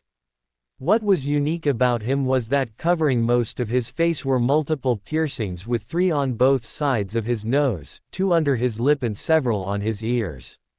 The other thing were his eyes. They were a metallic silver color with a ripple-like pattern in them converging on a tiny black dot-like pupil. Currently the man was simply staring up at the sky, completely ignoring the endless rain falling down on him. "Pain," a female voice said from behind. The man, named Pain, turned around and saw a person standing at the entrance of the tower. It was a female, who appeared to be in her 30s-40s and wore the Akatsuki cloak as well. She had blue-colored hair and amber eyes, with a lighter blue paper flower in her hair on the front right side. Like Pain, she also had piercings but only one, which was directly underneath her bottom lip. The woman also wore lavender eyeshadow too. "He's here," the woman continued. "Understood, Conan," Pain said to the woman before entering the tower, spotting a third person. Just like Pain and Conan, the third person, a male, also wore the Akatsuki cloak, but his entire face, minus his black spiky hair, was completely hidden by an orange mask with a swirl that converged onto a single eyehole on the right side of the mask. "I assume that Zetsu told you about the recent information he gathered on the Kyuubi Jinchuriki, Madara," Pain asked the masked man. Said man looked at Pain, and for a brief second, a Sharingan could be seen from the single eyehole on the man's mask. "Indeed, and I see that I'm not the only one surprised by what Zetsu recorded." Zetsu had managed to record the fight between Naruto and his old team in the Land of Wind in order for the Akatsuki scout spy to gain information on the Jinchuriki's current skill level. Needless to say, the scout was shocked at said boy's skill level, as well as the rest of Akatsuki, when the plant man showed the recorded battle to them the next day. Pain, or Nagato being his real name, was quiet for a while after watching it before finally speaking, giving the order that for now Naruto would be left alone until he came to a decision of how to deal with the Kyuubi Jinchuriki. He told the rest of Akatsuki to continue focusing on capturing the other Jinchuriki. To be able to fight 2 Sharingan users, 1 an S-rank shinobi, and escape unscathed is quite an impressive feat. Conan commented, joining in the conversation. "Indeed," Madara said in agreement. His use of kenjutsu, wind techniques, and even the chakra chains that his mother could use are impressive. And the technique he used at the end looks similar to Yondaime Hokage's Hiraishin. The masked man commented. "But I believe that the real topic in mind is his sub-element, Onmyoten. A chakra nature that surpasses even the Shodaime Hokage's Mokuten, and an element that only one who wields the Rinnegan can use." Nagato said. The truth actually was that the Rinnegan enabled to use Onmyoten by combining its 2 divided chakra natures, Yin Release and Yang Release, which is how the Rakudo Sennin, the original bearer of the dojutsu, could use his Banbutsu Sozo no Jutsu, creation of all things technique.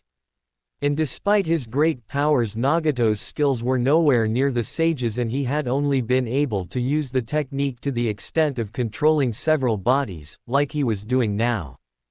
But Naruto's Onmyoten allowed Naruto to actually use the chakra nature, along with Yin Release and Yang Release. Indeed, there has only been one other person who had the Kekkei Genkei and was coincidentally also a member of the Uzumaki clan, Madara said. "My grandfather, Sadahiko Uzumaki," Nagato said suddenly. Conan seemed surprised, not that Nagato was an Uzumaki since he told her a long time ago, but that he was the grandson of the most powerful man since the Rakudo Sennin. Madara, however, wasn't surprised by either, even though he was wearing a mask covering his face. But the evidence was in his voice, which remained calm and collected, as he said, "So you know." "It wasn't a question. I found out from my mother when I was a child," Pain said quickly, not wanting to bring up those memories of better times. As if reading her old friend's mind, Conan changed the subject. "But that doesn't explain how the Jinchuriki has it. Even if he is from the same clan, that doesn't mean he could have Sadahiko's sub-element. Neither the Shodime's children nor grandchildren inherited the Mokuton, and Nagato didn't inherit Onmyoten from his grandfather, so why does the boy have it? She said. Without hesitation, Madara replied, while you bring up a good point, the best explanation is that, like Nagato, Naruto is also closely related to Sadahiko, being his great-grandson from his mother's side. Conan's eyes widened, as did Nagato's diva path, before the latter reverted back to his normal impassive look. And how did you know that? Nagato asked, with a hint of edge in his voice this time. Unfazed by it, Madara merely said, I kept close tabs on the last Kyuubi Jinchuriki, Kushina Uzumaki, when she was alive, and while doing so discovered of her being Sadahiko's granddaughter. I preferred to have tabs on anything related to that man if I could. But our target is the Jinchuriki, not Sadahiko. Nagato added. Yes, but that doesn't make it any less dangerous.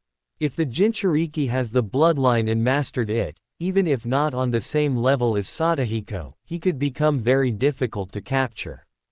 Combined with how he managed to escape from a tracking expert of Kakashi's level, along with the fact we still don't know the full extent of his abilities, we cannot afford to be reckless. Madara rebuked. You seem to be quite nervous with anything revolving around Sadahiko. Conan said a little bit mockingly.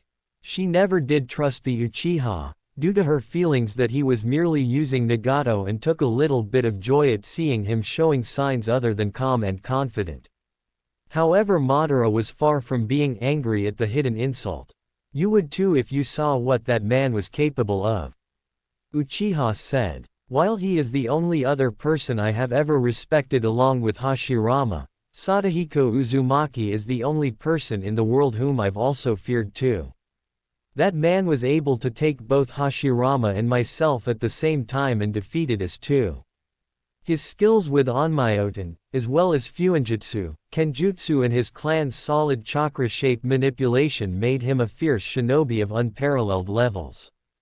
And don't even get me started on what happened when he was enraged.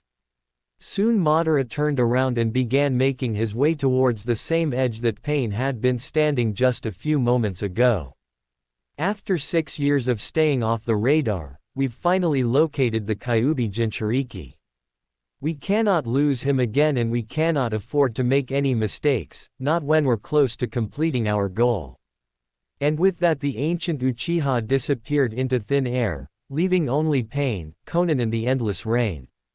But the Angel of Omegakure could tell that something was troubling her old friend, judging from the way that Diva Path was staring out into the stormy sky. Is something wrong, Nagato? You've been very quiet ever since this new info on the Kyuubi Jinchuriki was given. Conan said. At first the god of Omegakure did not respond, but after a minute Nagato spoke. Uzushio fell sometime around the beginning of the Third Shinobi World War.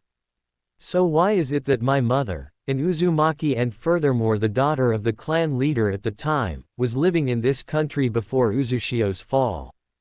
Conan's eyes widened a little as she continued to listen to Nagato. Until recently I haven't been really thinking about it, my mind focused on other things. But now if the Kyuubi Jinchuriki is indeed connected to Sadahiko Uzumaki in some way, then there is also a chance he might head to Whirlpool Country. If that happens, I will see to his capture personally and hopefully find an answer to my question. Next day, Land of Spring, Daimyo's Palace. I really wish I didn't have to wear this every time when I stayed here. Naruto mumbled to himself as he looked in the mirror. Since he revealed to her that he was still alive 4 years ago, Koyuki Kazuhana, the daimyo of Spring Country, had been kind enough to give Naruto a room in the palace whenever he stopped by. Unfortunately, due to the fact he was a guest in a daimyo's palace, Naruto had to look respectable, meaning wearing a kimono instead of his usual outfit or even just a normal short-sleeve shirt and pants. Hence why he was now wearing a red and black yukata, something that Naruto didn't like. He felt vulnerable in it, though he was probably being paranoid. The good news was that he was allowed to have Sakura strapped to his waist, and also he had wristbands with seals on them too. Naruto just let out a sigh as he adjusted the sash before putting on his sandals and walked out the door of his room. He gave a polite nod towards some passerby servants as he headed towards the garden, where a servant told him that Koyuki was currently with Kiko and Yujin. Naruto had a feeling that Koyuki would normally be doing something politically related, but it was a good bet that Kiko convinced her using the infamous puppy dog I no jutsu on the spring daimyo. There wasn't a single person that had met Kiko who didn't succumb to the triple S ranked kinjutsu along with the little girl's charms.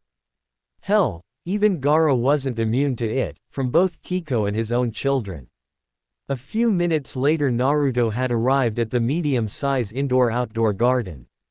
Originally it was just an indoor garden including a glass dome over it. The reason is because spring country was still snow country at that time, and the glass dome helped protect the flowers from being frozen to death. Of course, now that it wasn't winter 24/7, Koyuki had the dome remade to allow someone to open and close it manually. And sitting on a bench at the center of the garden were Koyuki, who was playing with Kiko, the little girl happily laughing as she picked out flowers. Both of them were wearing yukata, Kiko wearing a blue and red yukata while Koyuki wore a plain aqua and purple color instead of her more designed one that she wears for appearances during her duties as daimyo. Also in the garden were several light armored samurai guards and, though not visible, 4 Yuki nins, those that had remained loyal to Koyuki and her father when her uncle took over the country, and Yujin, who stood across from the guards but still had Kiko in his sights. Yujin had a very unique appearance. He was taller than a normal human being, between 6 to 7 feet, had dark green colored skin, and he had no hair on his head either.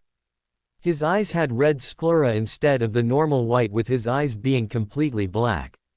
He wore a simple long-sleeved brown hooded cloak that reached his ankles along with dark blue shinobi pants and shinobi black sandals. The explanation to Yujin's unique appearance was simple: he wasn't human. The Raikudo Sennin created Yujin using his Banbutsu Sozo no Jutsu, creation of all things technique, 1,000 years ago. This made Yujin the only being alive who was older than the Bijus. The reason for his creation was because the sage wanted Yujin to watch over the world after his passing, to record the history of the world and one day aid the one who would take the sage's mantle as the savior of the world. During the first few years since his creation, Yujin had befriended the Uzumaki clan. He had a lot in common with them, namely their interest in history and knowledge, and Yujin swore loyalty to the Uzumaki clan for eternity. When Uzushio was being invaded, Yujin was given the task of safeguarding the underground vault that housed the clan's important scrolls and relics so as to keep them out of the hands of the unworthy and to help survivors of the clan that ever came back to Whirlpool Country. That's how Naruto met him, when said boy came to the island after learning about his lineage. That was actually about 2 months after he left Konoha, and since then Yujin has faithfully served Naruto for the past 6 years, along with babysitting Kiko when Naruto was busy. And if he wasn't available, well, let's just say Naruto never had to worry about finding a babysitter for Kiko. His thoughts were cut off when his daughter's voice shouted, "Daddy!" And soon said girl ran towards him.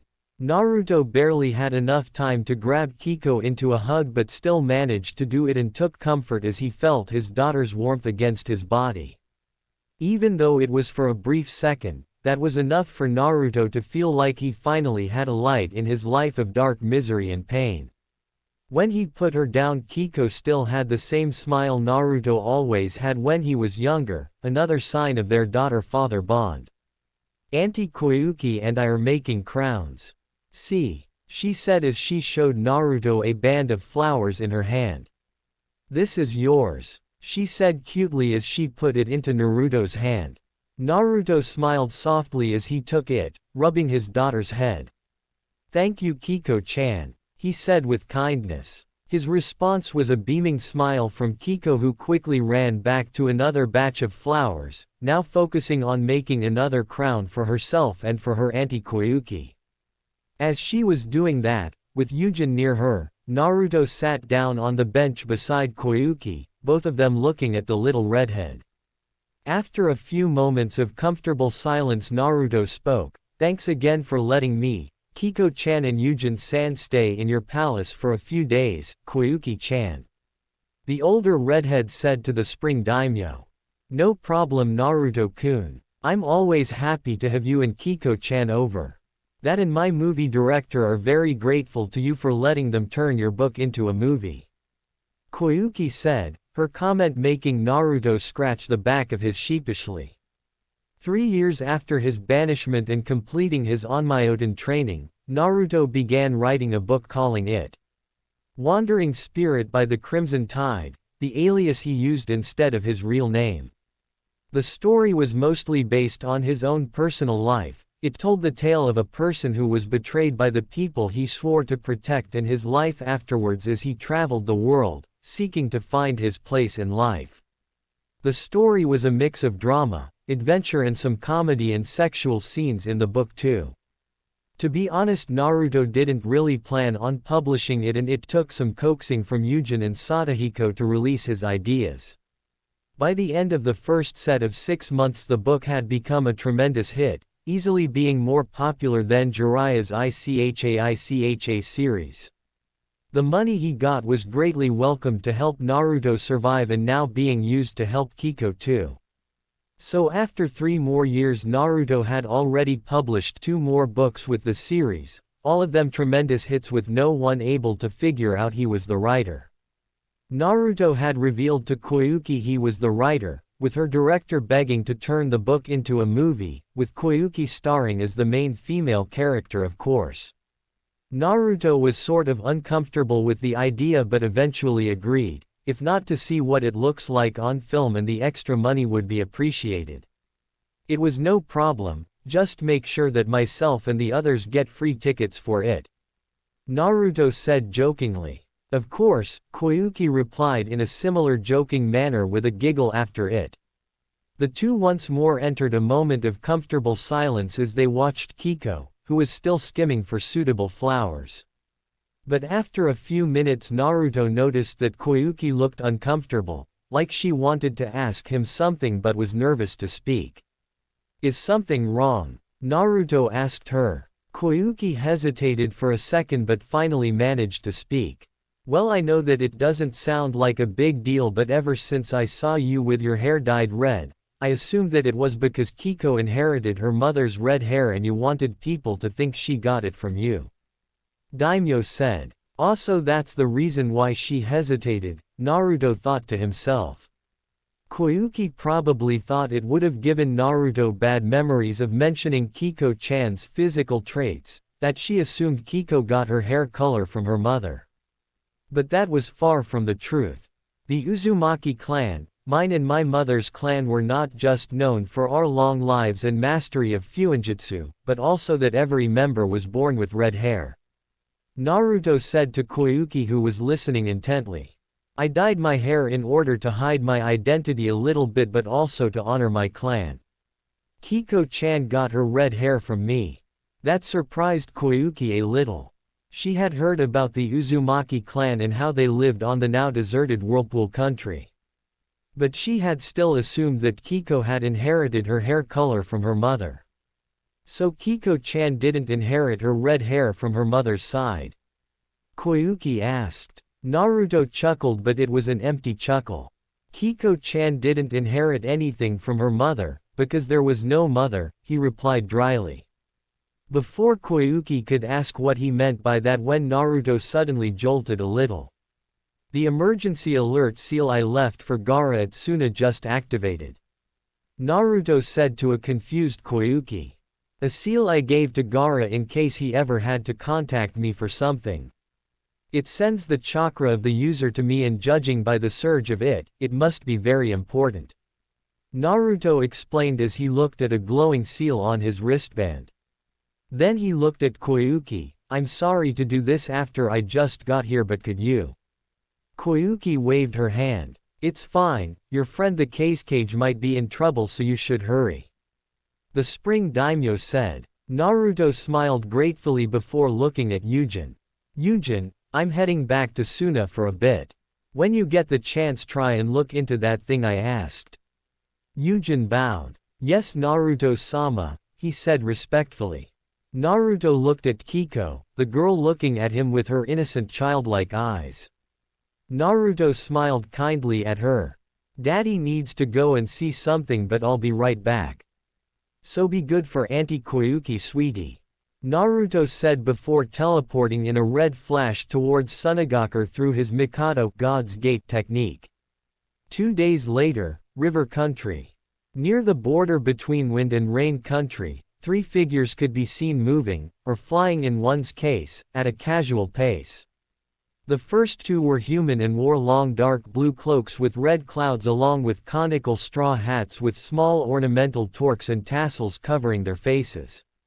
The first one was a male and seemed pretty normal in appearance and looked to be relatively young, somewhere in between his late teens and early 20s. An odd thing about him was that his left arm was missing, with the sleeve of said arm torn apart at the end. His companion was the more odd-looking one. This person was a male but was hunched back and thus shorter than the first male. The third being was not a human but instead a giant white owl flying near the ground but above the 2 men. Wrapped securely in its tail was the unconscious form of Gaara, who was also covered in bruises. The one-armed male spoke. We should be near the hideout soon, yeah, the male said. The hunchback one grunted in response. We would have gotten there sooner if you hadn't taken so long Deidara. He said annoyed. Hey, that's not fair, Sasori-sama. It's not my fault that the Jinchuriki was so skilled with that sand of his, yeah. The one named Deidara said in his defense. You got cocky and didn't bring enough clay with you when you had the chance after we were done sealing the Sanbi. Sasori countered. Now because of that you're missing an arm and I doubt Kakuzu will attach a new one for you for free. Though his hat was covering his face, you could tell Deidara had an annoyed look on his face at the realization. The 2 continued walking for several more minutes, having gone back to a comfortable silence. But it was suddenly broken when a whirling noise in the wind could be heard from behind them. The 2 spun around and Deidara just narrowly avoided being impaled in the face by a kunai. Where the hell did that come from UHN? Deidara exclaimed as he looked for the perpetrator. So there was someone else besides that makeup-wearing kid following us. Sasori mumbled to himself as he shifted his attention from the ninjutsu in front of him to check the rear along with Deidara. As the 2 were trying to find the person who threw the kunai, neither of them paid any heed to the sky as it darkened before overhead. Wait, why was the sky darkening? What the? Deidara asked himself as he looked above him just in time to see Naruto dive towards him with a double-bladed edge ninjutsu in hand. Once again Deidara was saved by just a few seconds as a silver scorpion-shaped tail lunged at Naruto. The Uzumaki managed to deflect the attack and do mid-air backward flip away from the 2 Akatsuki members. Damn, Naruto said as he resealed the ninjutsu. I was hoping that I could finish you both off quickly, guess that was thoughtful thinking.